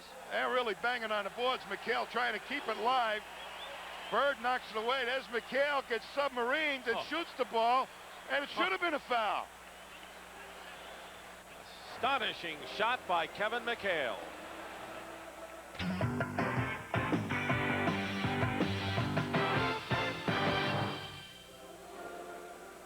Tommy, let's see that shot by Kevin McHale again. That'll be in all the highlights tonight at 11. Well, it's like a quarterback throwing a touchdown pass as he's going down. I've seen Larry Bird do some amazing things. We're going to see another angle. It probably look better from this angle, of course. Look at that. I mean, didn't know what else to do with the ball than get it up there, hoping that the whistle would blow. He gets the basket, but no foul. We expect more of the same as the playoffs move on next Saturday, 3:30 Eastern. And a doubleheader on Sunday, beginning at 1 o'clock Eastern. Great stars of the game, and you'll see them on CBS. All the way to the NBA Finals, which you'll see exclusively on CBS as the drama just begins. 9:02 remaining. The foul was on Danny Ainge, his 4th personal foul. It's been seesaw now, 6 lead changes, but most of them in the last 2 minutes. Jordan working against Ainge now. And Jordan, if he was hit on the hand, it looked like he lost control of the ball, but he was pushed. And if that's on Ainge, that's 5 on Dan. That is. Did McHale have an assist on this? Well, Danny is trying to stay one-on-one with him, bodies him. That's the wrong thing to do, to body him. And then McHale pushes Ainge into Michael Jordan. That was on Ainge. A lot of fouls called on the 2 guards defending against Jordan right now. They're trying to save Dennis Johnson for the stretch against Michael Jordan. Having Ainge play him now. 42 points. That's what you want. You want Dennis Johnson to be there down the stretch. And he has 5 on the bench. Inside to McHale. See you later. You overplay against McHale and he gets the ball. Just count it. And the Celtics regain the lead. 25 for Kevin McHale. Boston is really having trouble getting pace going because there's so much poise right now by the Bulls to get the shot they want. Jordan misses. Woolridge has the rebound. Chicago Bulls are playing as if they've been in the playoffs every year for 10 years. Sidney Green misses, and finally the Celtics get it, and McHale the rebound. The Celtics' biggest lead was 2-0, and now they can open up a 3-point lead. Walton, great inside move, passes to Bird, doubles quickly. Good rotation for Chicago. Dennis Johnson into the ballgame. Sidney Green is fouled. Going for the ball with 7:50 remaining. Stan Albeck's reaction to the action. I like the way his tie flops up and down. And he's got a hop in his step too, huh? Larry Bird with his 4th personal foul. Look at the litany of fouls we've got here. We've got Walton with 5, Ainge with 5, Dennis Johnson with 5, Harris with 4, Bird with 4. Maybe that's what that isolation game is doing, is drawing attention to the individual one-on-one defender. And the move for Casey Jones might be to try and really take the ball out of the hands of a Woolrich or a Michael Jordan with double teams. 7:50 to go, and a lot can happen. But here's a team, the Chicago Bulls, who lost 52 games. This is the first time a team has made the playoffs with 50 or more losses since the Bulls did it in '68. And they're tied in Philadelphia.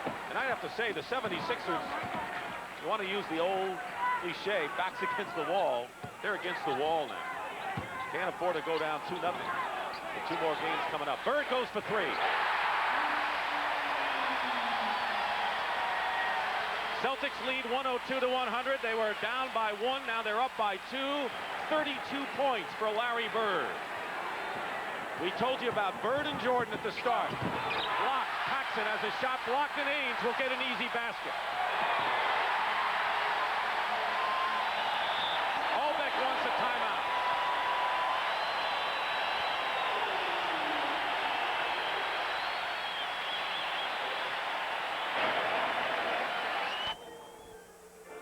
With 7 minutes and 12 seconds remaining in the 4th period, the Boston Celtics have their biggest lead of the ball game now. 4 points. A Venus flytrap defense. They invite you in, close up on you, and then chew you up and spit you out. And out comes the ball, and the Celtics converted that into a fast break opportunity with nobody on Danny Ainge for the layup. Now, this type of Boston trying to create tempo at this point. They got to do it with defense. Chicago has really got the pace of the game exactly where they want it. John Paxson guarded by Dennis Johnson. Michael Jordan guarded by Danny Ainge, who's shadowing him. They're isolated. Game of ISOs right now. Isolation. They double team now. Walton's come out to meet Jordan. Jordan trying to use his quickness, and it works. Michael Jordan with 44 now in the ball game. And Walton afraid to foul that time. Backed off Jordan a little bit. Walton with 5. Next foul, and he's gone. Oakley in there. Guarding Walton. Woolridge on Bird. Bird with 34. Keep in mind, Bird didn't get his first points until 15.5 minutes were gone into the game. And the 2 stars we talked about at the top have not disappointed a soul.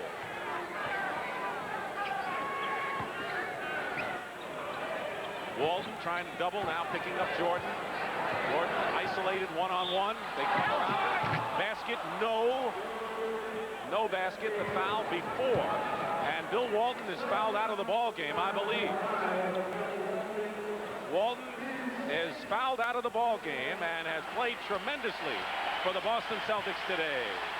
Little pick and roll action forces Walton to end up with Michael Jordan, and he alertly knows that Walton's in foul trouble and has a good opportunity to take it to the hoop. Now Walton's kind of bumped him before the shot was taken.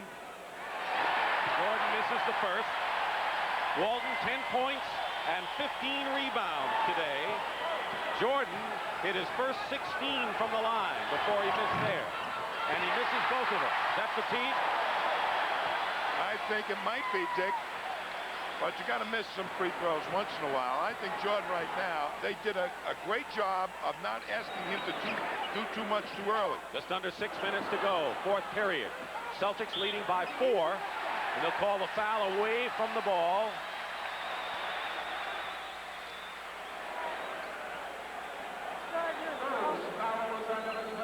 Michael Jordan, 2 fouls on Jordan. Harris in the ball game. He's playing with 4 fouls. Bill Walton fouled out of the ball game. Dennis Johnson is playing with 5. Bird triple teamed all of a sudden. Paxson gets back to Johnson. And a good, quick defensive move by Paxson. Yeah, but DJ didn't swing the ball like they normally do to the wide open Danny Ainge, who's had a hot hand here. Jordan cuts the Celtic lead to 2, and he has 46 points. 5:23 remaining. Keep in mind, the Boston Celtics went into this game with a 41-1 record at Boston Garden, including Game 1 victory over Chicago on Thursday. Corzine on McHale. Double again with Paxson. Harris in a crowd. Jordan the rebound. And Chicago, knowing when to double, alertly playing good team defense. Confusing them. The Celtics are not aware all the time of where the double is actually coming from and who the open man is. Bird winds up with the ball and gets it to Ames. 3-on-1 Boston. Johnson to Ames and a whistle. Chicago foul as Ames is slow getting up. This is kind of playoff intensity as John Paxson. You know, that was a pretty good no call on Bird with that outlet pass. Was going down when he made that outlet pass. They easily could have called a foul on that, but the Celtics still didn't get a hoop out of it, and not a free throw either. Harris gets free. Harris with only 8 points in the ball game, his first point since the opening period. But it's good enough to give the Celtics a 4-point lead, 108-104. Nearly 4.5 to play. Jordan is short. McHale lead pass. Paxson taps it over, and Ames was hit in the eye. Jordan brings it up. Ames staggered for the moment, and a foul called against Bird. Paxson was shaken up, and so is Danny Ames.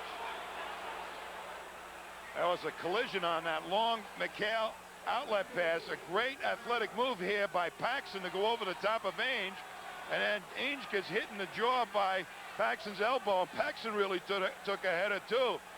2 down and 8 to go. Larry Bird was called for his 5th personal foul. I have never seen as many fouls called in a game like this. I'm going to see Bird on this outlet pass right now.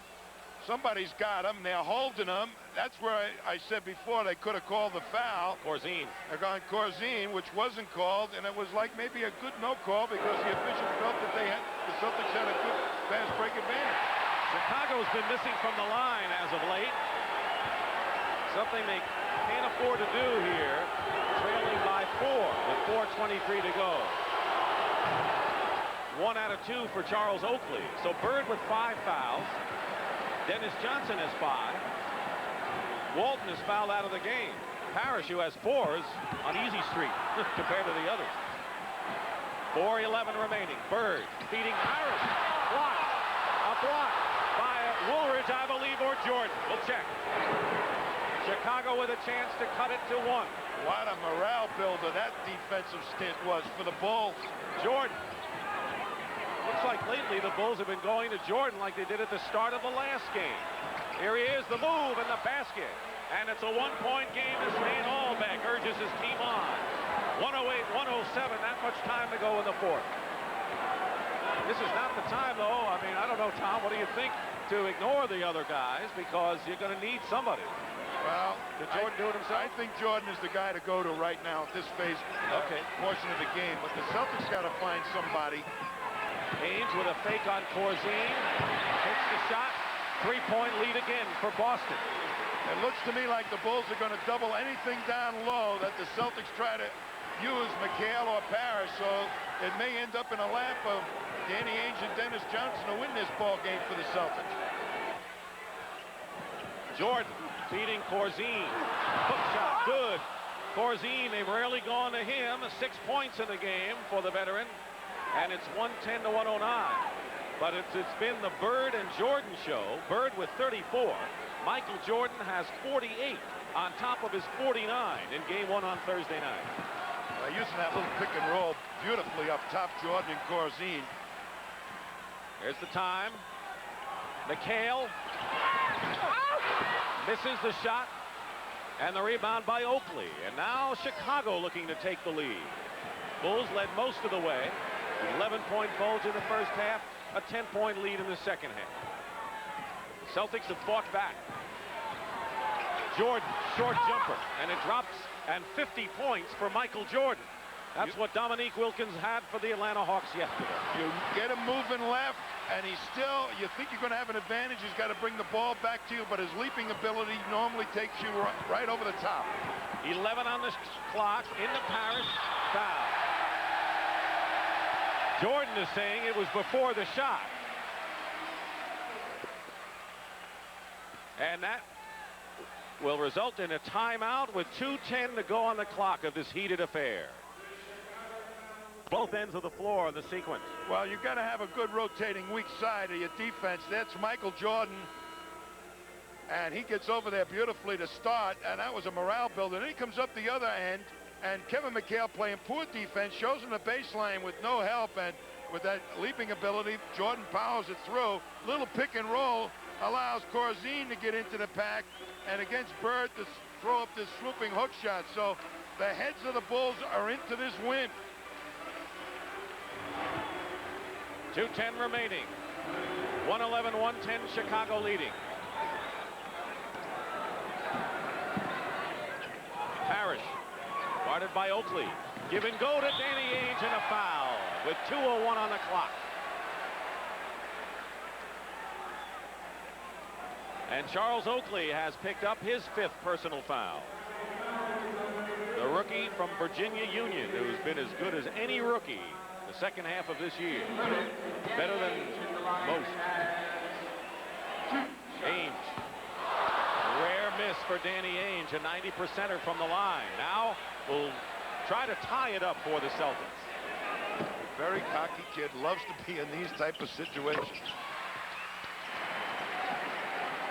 We want to welcome the audience that saw the Washington Bullets and the Philadelphia 76ers. This is Dick Stockton and Tom Heinsohn. We're under 2 minutes to go in a tie game.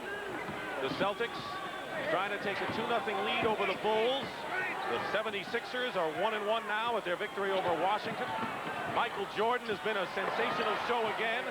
52 points for Michael Jordan, and Chicago leads by 2. The leading scorers in this game, Michael Jordan and Larry Bird. And the Bulls are within 134 of becoming only the 2nd team to beat the Celtics in the Garden this year. Harris, McHale, offensive rebound, knocked out of bounds. Celtics wanted goaltending. Jordan knocked it out of bounds. No call from the officials. Dick, we've seen the Bulls control the tempo of this game practically for the entire length, slow it down, and get the type of offense they wanted. And a timeout called by the Celtics. It's come down to this in the Boston Garden. Dick Stockton and Tom Heinsohn with 1:25 remaining in the final period, and the Chicago Bulls lead by 2. The timeout story and the fouls situation, which has played a major role here. Bill Walton has already fouled out for the Boston Celtics. Dennis Johnson, Danny Ainge, and Larry Bird have 5. Oakley with 5, and a host of people with 4. 4 may not be that much of a factor now unless we go into overtime. Want to remind you the final round action of the Heritage coming up next on CBS. Michael Jordan topped his first game effort. He has 52 points, and Roger Maltby has a 2-stroke lead at the Heritage. Jordan, by the way, also 16 points in this period. Celtics trying to find the matchup that can be the most productive. They try to use McHale. Corzine did a decent job on him. Now they're going to, I think, maybe go to Parrish. 10 on the clock. Double on Parrish. Dennis Johnson penetrates, draws the foul, and gets the basket. Big play by Dennis Johnson. Can you imagine he didn't make the All-Star team? There may not be a more clutch backcourt performer in the league all around than Dennis Johnson. As a double team, they left Dennis Johnson, and he took it to the pack, and Paxson did not get over there quite quick enough. Dennis scored, got a chance for the 3-point play. So tough as a penetrating guard because he's 6'5", and he's got that solid body. Well, he didn't take the outside shot. He took it to the hoop. The tough penetrator. Celtics by 1. All eyes on Jordan with 52. Short, but there's Oakley fighting inside. No foul, blocked. Robert Parrish picks it off, and the Celtics, with under a minute to go, have the lead by 3. Make it 114. Now it's 3. Ainge to McHale.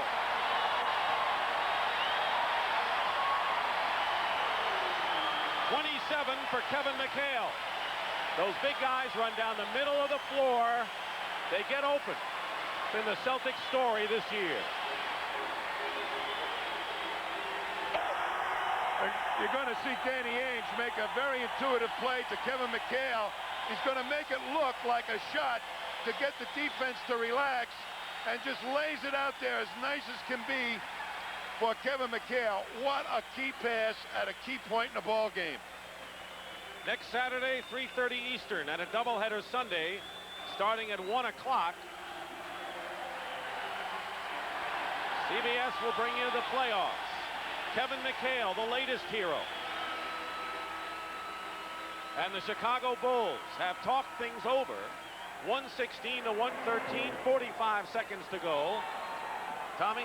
Well, if it doesn't go to Michael Jordan, I'll be very surprised. But what they really have to do, if the Celtics will be jumping at him, is on the shot by Jordan. If he misses, everybody bang the board. Paxson. Borzine in the corner, inside to Oakley, and a foul.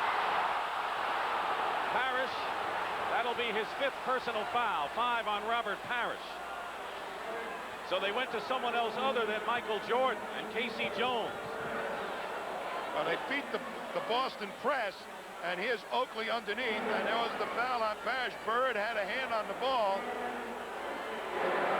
Boston went up and challenged Michael Jordan. Oakley 66% from the line on the year, 4 for 5 today. But when they pushed it up, the rest of the defense of the Celtics wasn't into play. Good move by Paxson to create it. And the Celtics lead by 2.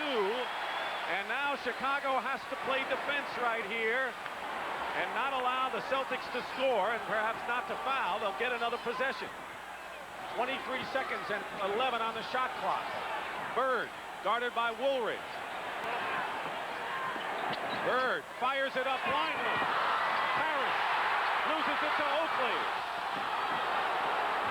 And there are 8 seconds to go, and Chicago calls timeout with 6 on the clock. A 2-point ball game.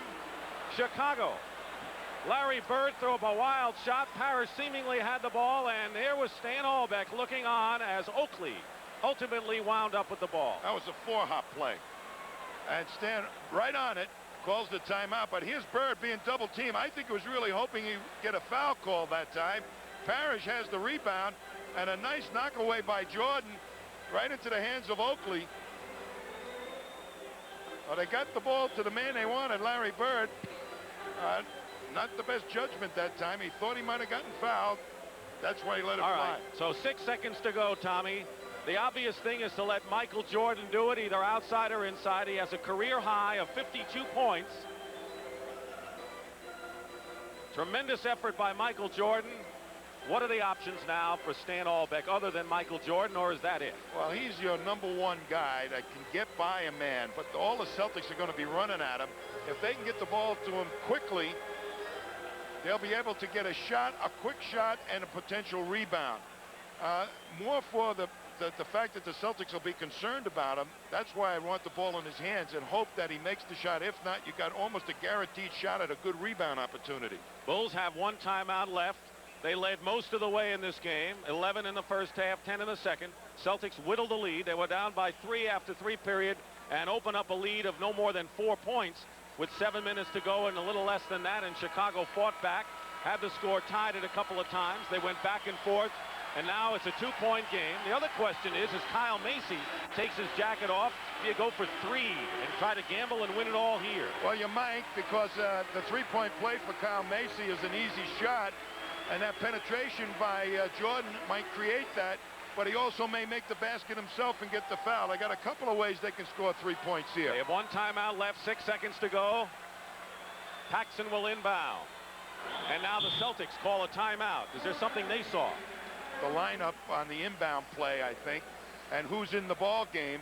They just recognized Macy was in there, I believe, and now they said, let's talk it over what we're going to do with Macy. Now, what could they do with Macy? Now they have several possibilities for outside shots, Jordan and Macy being just 2 of them. Well, by putting Macy in the ball game, what you have is the potential of the defense extending. All right, we'll be back with the finish. The Chicago Bulls have given the Boston Celtics a tremendous battle today, but need 2 points to tie, perhaps 3 to win with 6 seconds to go. Michael Jordan with a career high of 52 points. On the heels of 49 in game 1. Larry Bird with 34 points and 11 rebounds today. And talking about whether to go for 3 or 2. Keep in mind that Bird has 5 fouls. Parrish has 5. Walton's out of the game. Chicago may be better off going for 2, but who knows? They got Paxson and Macy in there. By having them in the lineup, that might extend the Celtics defense. Wedman is in for Boston for defensive purposes. That's the change the Celtics made. Michael Jordan working against Dennis Johnson. Clock running down. 3 seconds. 3-point shot. No good. And a foul. Wait. A foul against Kevin McHale has been called by Middleton with no time showing on the clock. Kevin McHale can't believe it. Kevin McHale has been called for the foul on Michael Jordan from 8 feet beyond the 3-point line. I have to see it myself. Here's Kevin coming all the way, and we didn't see what actually happened, but players do fake the foul. He can tie it up here and send the game in overtime. No time remaining. He made his first 16, then missed 2 before he made the 1, and this is pressure.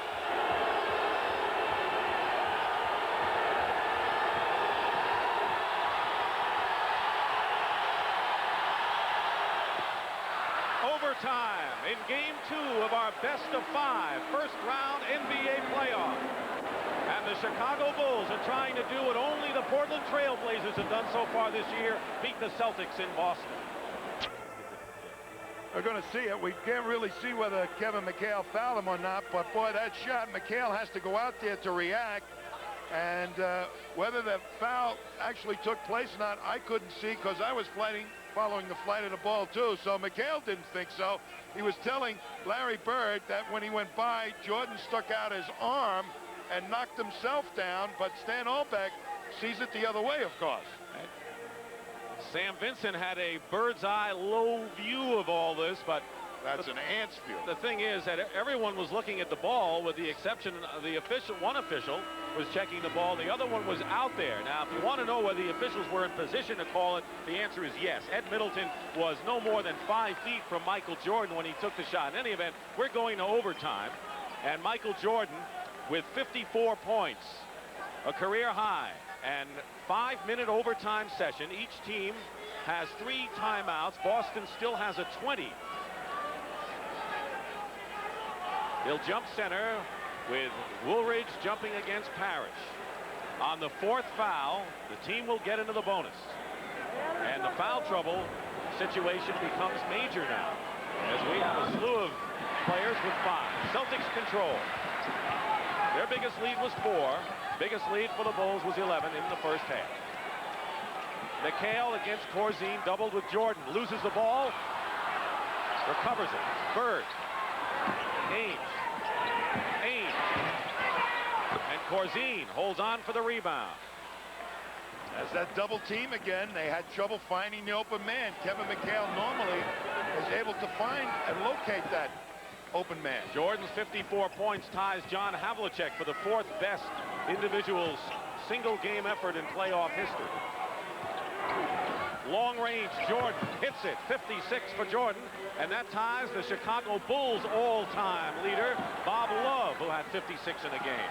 And the Bulls lead by 2. That kind of answers your question about whether it's tied or not. You don't start hitting outside shots like that at the tail end of a ball game if you're tied. I think he was used wisely in the offense in the early part of the game by Stan Albeck. Pick and roll, Harris. Rebound by Oakley. And Chicago, with a little more than a minute gone by, with a 2-point lead and content to walk it up floor. 1-0 Celtics lead in the best-of-5. Philadelphia, Washington are tied 1-1 in their best-of-5 series. That pick and roll is working beautifully for the Bulls. Woolridge over Ames, short. McHale clears, and the Celtics looking to tie it up. Bird, Ames.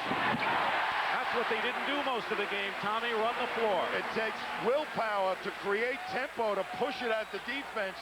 They've been playing at the rhythm of the Bulls all afternoon long. Ames 20 points in the ball game. Bird leads with 34. Jordan is 56. 10 on the clock. Woolridge going in strong. No basket. They call him for the offensive foul. And that'll be 5 on Orlando Woolridge.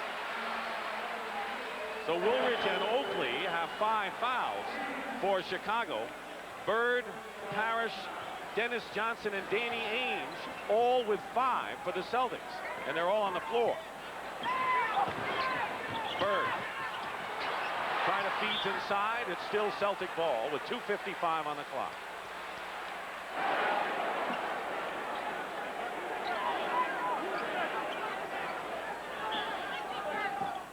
Ainge, baseline, fires it up. Bird loses the ball inside, and Oakley got a piece of that one.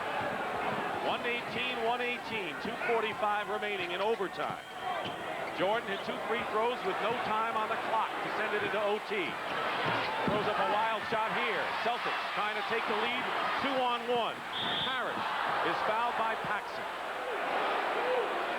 So this is where we are. Game 2, and the drama is not over yet here at the Garden. Philadelphia and Washington are 1-1. The Nets and Milwaukee play later, with the Milwaukee Bucks leading 1-0 in their best of 5, and Atlanta will take a 2-0 lead to Detroit this week in their series.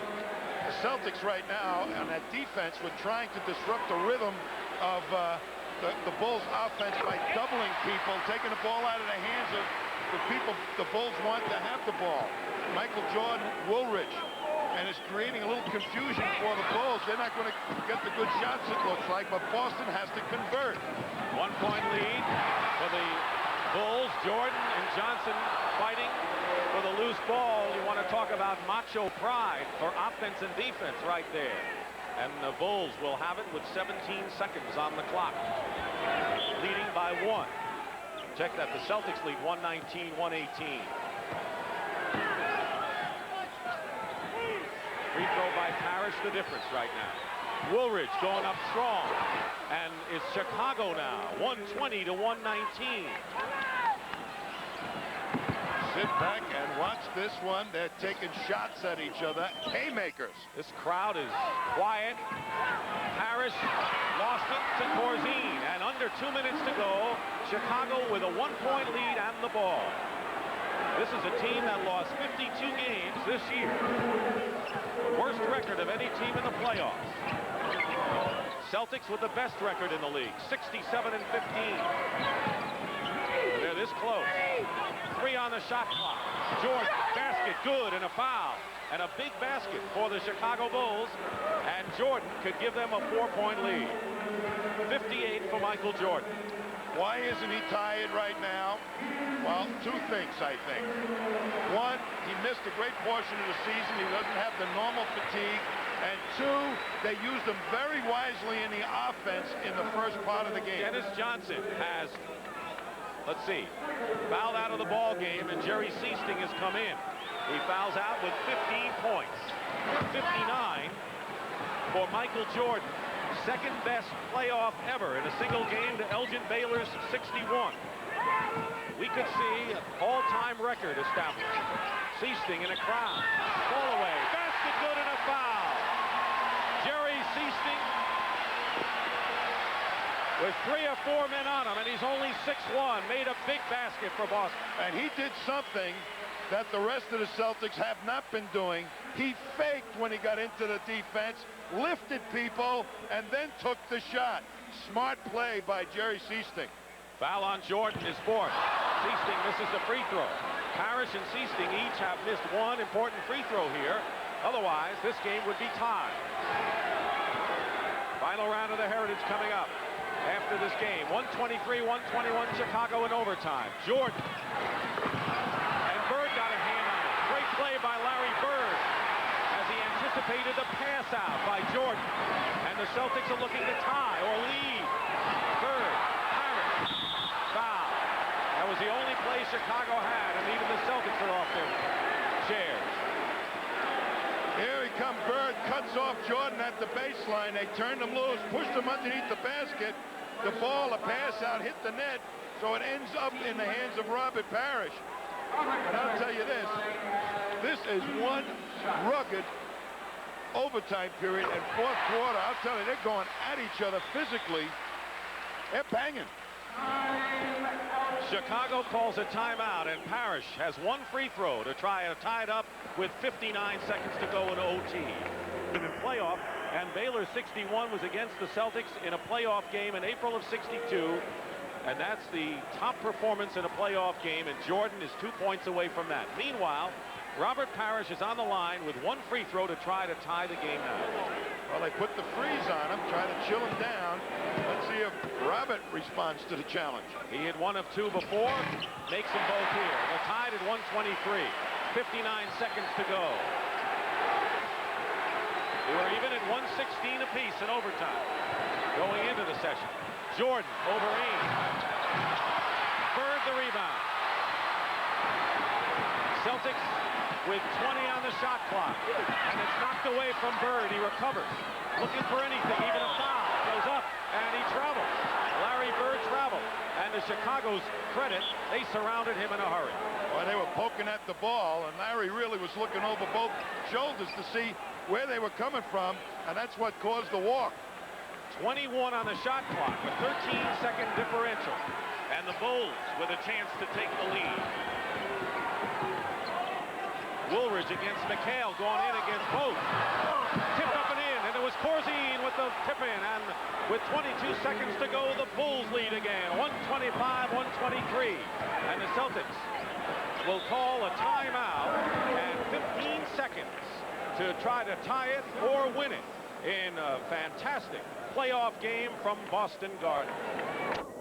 We're going to look at Dave Corzine right here. Robert Parrish is supposed to block him off the boards, but he gets mesmerized by the penetration, and he lets Corzine step inside, and he uses it to good advantage for a beautiful key tip-in to put the Bulls ahead by 2. And here it was. Dave Corzine, one of the unsung leaders on the team, maligned at home by the Chicago crowd with as big a basket as he's ever had. 8 points and 8 rebounds. 15 seconds to go for the Celtics to try to tie it or win it, trailing by 2. Bird inbounding.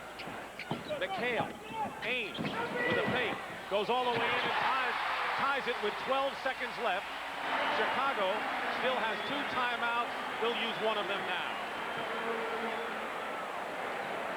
It looked like Ainge had easy sailing for that Pine layup. Well, they were looking to play Ainge for the pass, and once he got past Michael Jordan, everybody went back to their own man, thinking he was going to penetrate and then pass. Nobody really made a real commitment to him, so he just said, why not? I'll go all the way, particularly Oakley. Danny Ainge with 22 points, all in the second half, as Bill Walton, who fouled out of the game, leading the cheers. But now the focus is on the Chicago Bulls. This is first round playoff action. Tonight, playoff action continues on several fronts. In the NBA, the Milwaukee Bucks host the New Jersey Nets, with Milwaukee leading 1-0.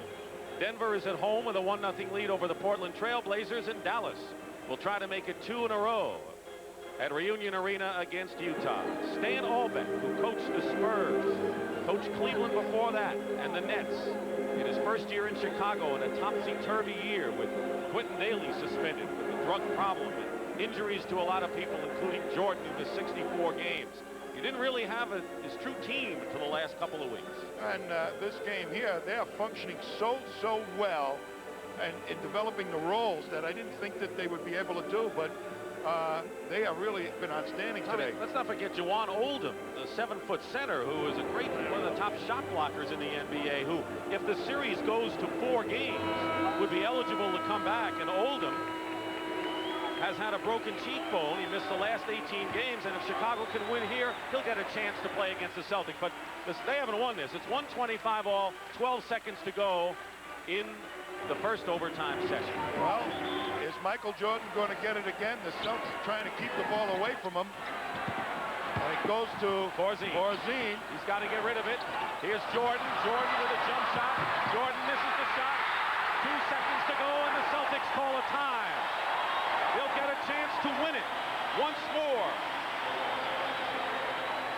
The regulation ended when Michael Jordan missed a 3-pointer and was fouled by McHale and hit 2 free throws with no time remaining. And now Boston can have the last laugh. Out here. And they did get him the ball. Corzine said, I'm going to get it to you. And he does, and he's wide open. You can't ask for a better shot than that from a player of Jordan's caliber, but he misses. And Bird alertly calls timeout. Bird with 34, McHale 27, Ainge 22 all this half. We'll get to the heritage as soon as this one is history. What does Boston do now with 2 seconds on the clock? Some kind of pass, either dead in a corner, I think, for Larry Bird, or a lob pass over the top close to the basket, maybe to McHale. But they've got Seasting in there who might also, or Wedman, for that outside bomb. That's what you're hoping to get right now. I think the lob is out of the question. Ainge will inbound. Last year, the Celtics were hard-pressed by the Cleveland Cavaliers. They went to 4 games, but they were tough games. Banks comes in the game replacing Oakley. For quickness purposes, to get out there against the outside shooters. Ainge will inbound. Bird has it. 1 second to go. If it counts, it's over. And we go to second overtime. Larry Bird coming off the screen. Had the same kind of a shot he hit on that wild three-pointer, and we go to double overtime here at Boston Garden.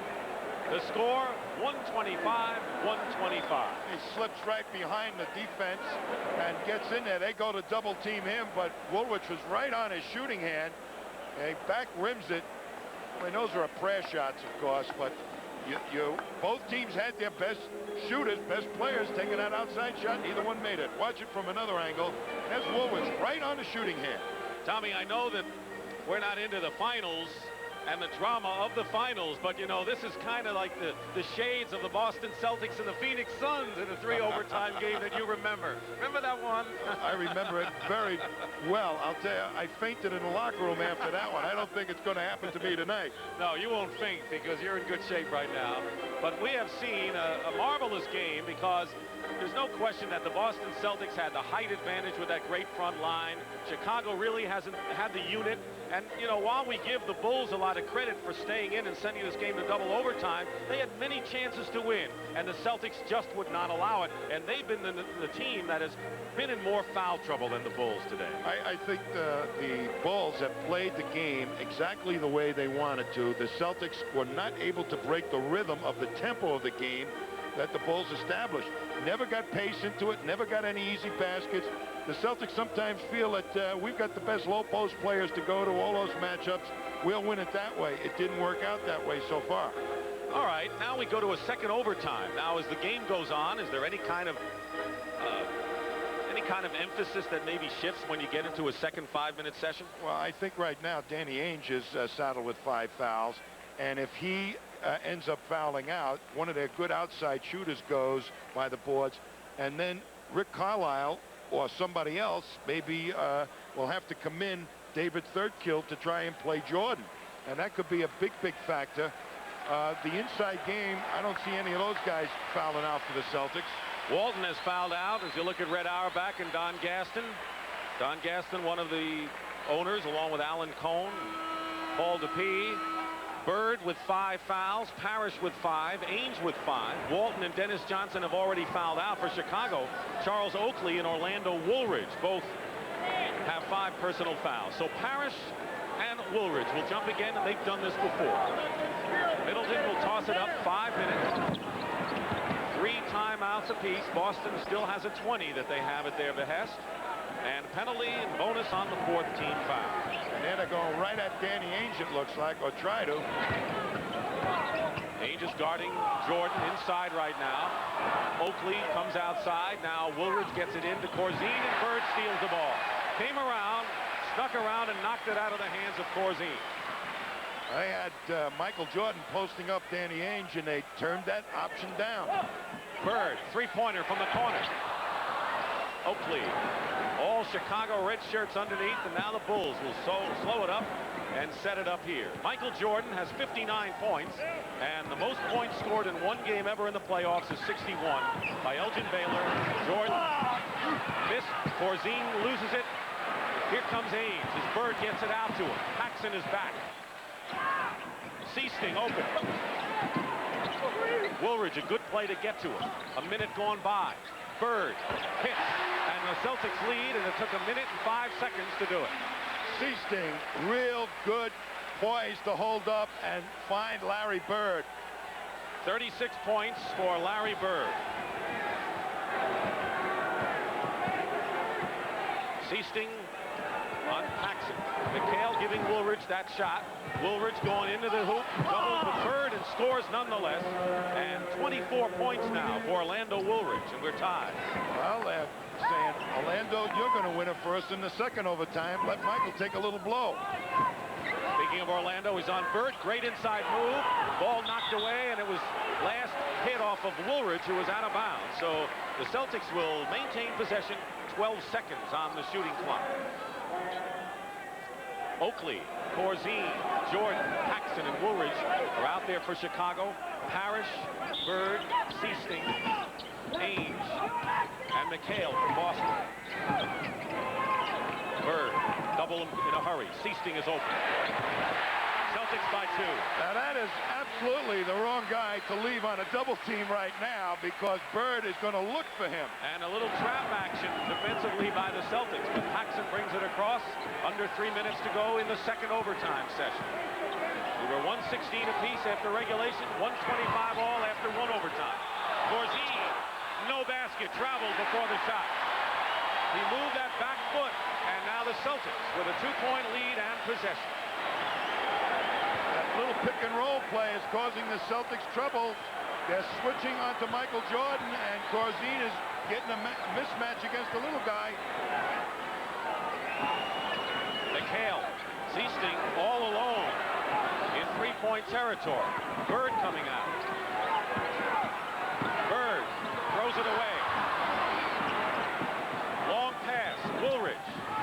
Woolridge in a crowd, blocked by McHale. Loose ball out of bounds. And it's Celtics possession. You know, Tommy, you wonder whether the Celtics, looking for 3 points, are saying to themselves, we've had enough of this Chicago team. Let's just blow them out here. Well, they got to go find some place to get that shot. Seasting's the guy. They should be looking on a double team. McHale finds Seasting. Quick pass. Good one. Ainge. Timeout, Chicago.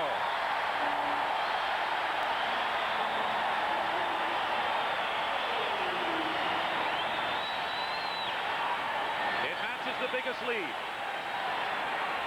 of the game for the Boston Celtics, with just under 2 minutes remaining in second overtime. 262nd consecutive sellout at Boston Garden are seeing a gem today. But right now, for an update on the Heritage Final Round, let's go to Pat Summerall. Pat, we're back here, 1:59 to go, 131-127. The noise, too much for this young tyke. But he'll take it. This is the excitement of the game. So now it's 131-127. Chicago has the ball, and keep in mind that man Michael Jordan, who has 59 points, has missed his last 4 shots. Well, he finally might be getting tired. No. You don't think so? No, I'm kidding. He should have been tired an hour and a half ago. Ainge guarding Michael Jordan. Jordan goes up with a shot and hits it, and has 61 points to tie Elgin Baylor's all-time single-game playoff record that he established against these Celtics 24 years ago. McHale working against Corzine. And Jordan the rebound, and with a minute and a half to play in 2 overtimes, Chicago looking to tie. And the Bulls took off the double team that time in respect for Seasting and Ainge's outside shooting. Jordan with 8 on the clock. Jordan ties the game. Oh, boy. 63 points, and you're looking at an all-time record. Oh, boy. Michael Jordan. That was a fantastic move. I mean, he went over 3 guys that time. No one has ever scored more points in a single playoff game in NBA history than Michael Jordan. A minute to go, and tied at 131. 7 on the shot clock. McHale to Seasting. Open. And the Celtics regain the lead. And if you don't think Jerry Seasting has been maybe the missing ingredient to the Celtics this year, just see what he's done in this game. 8 points, but big 8 points.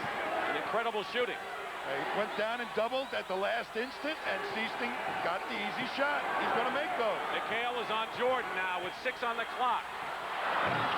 He missed. Parrish, the rebound. Not to be denied. He grabbed it away from Oakley. Celtics with 24 seconds to go. And 17 on the shot clock. Lead by 2, and this is a critical possession. How many times have we said that? 10 on the clock.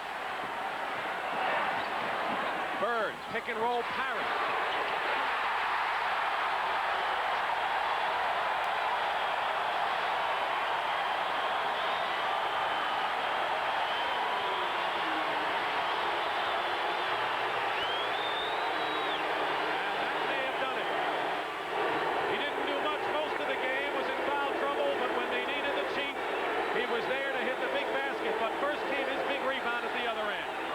A big rebound, and somebody hit him at the ankles, I think. The great timing, and as Oakley going down, getting his foot trapped, got it up the court. A little pick and roll. He goes strong to the hoop and just straight up with it.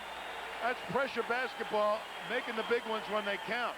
They got 9 seconds remaining to the Bulls and 1 timeout, and they need 2 possessions, really. A 3-pointer, and they need a possession again. I was very impressed with the real confidence of Jerry Seasting at key points. It's going to give Casey Jones, if he hasn't already got a world of confidence in Seasting, to use them in real key situations down the stretch.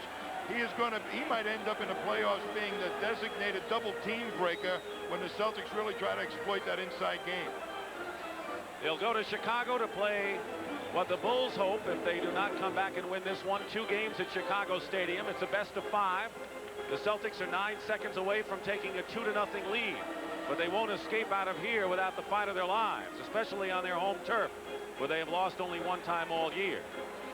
Washington and Philadelphia are tied 1-1 in their series. Atlanta has a 2-0 lead over Detroit, and Milwaukee will try to take a 2-0 lead over the Nets later tonight. Next weekend, we'll be with you Saturday, 3:30 Eastern, and then a doubleheader Sunday, beginning at 1 o'clock Eastern, as the NBA playoffs on CBS continue. You know, the other surprise is that Danny Ainge has not fouled out with Michael Jordan handling that ball. Bird didn't foul out either. Well, I'm saying Ainge played very smart defense. He knew he had to stay in this game. Especially with Dennis Johnson fouling out. Right. 9 seconds to go. Chicago needs a quick basket, a foul. Hope the Celtics miss if they don't get a steal. And now the Celtics use a foul and chop off a second.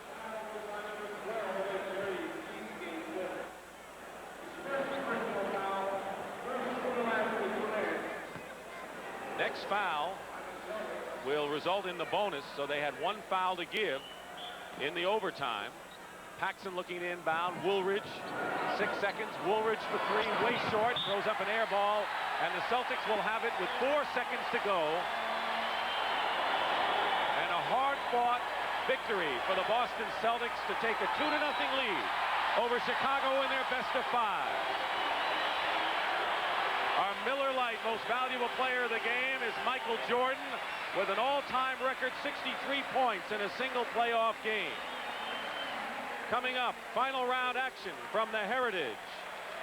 So for Tom Heinsohn and Pat O'Brien, Dick Stockton saying so long from Boston Garden. The final score, the Celtics 135, the Bulls 131. The NBA on CBS has been a presentation of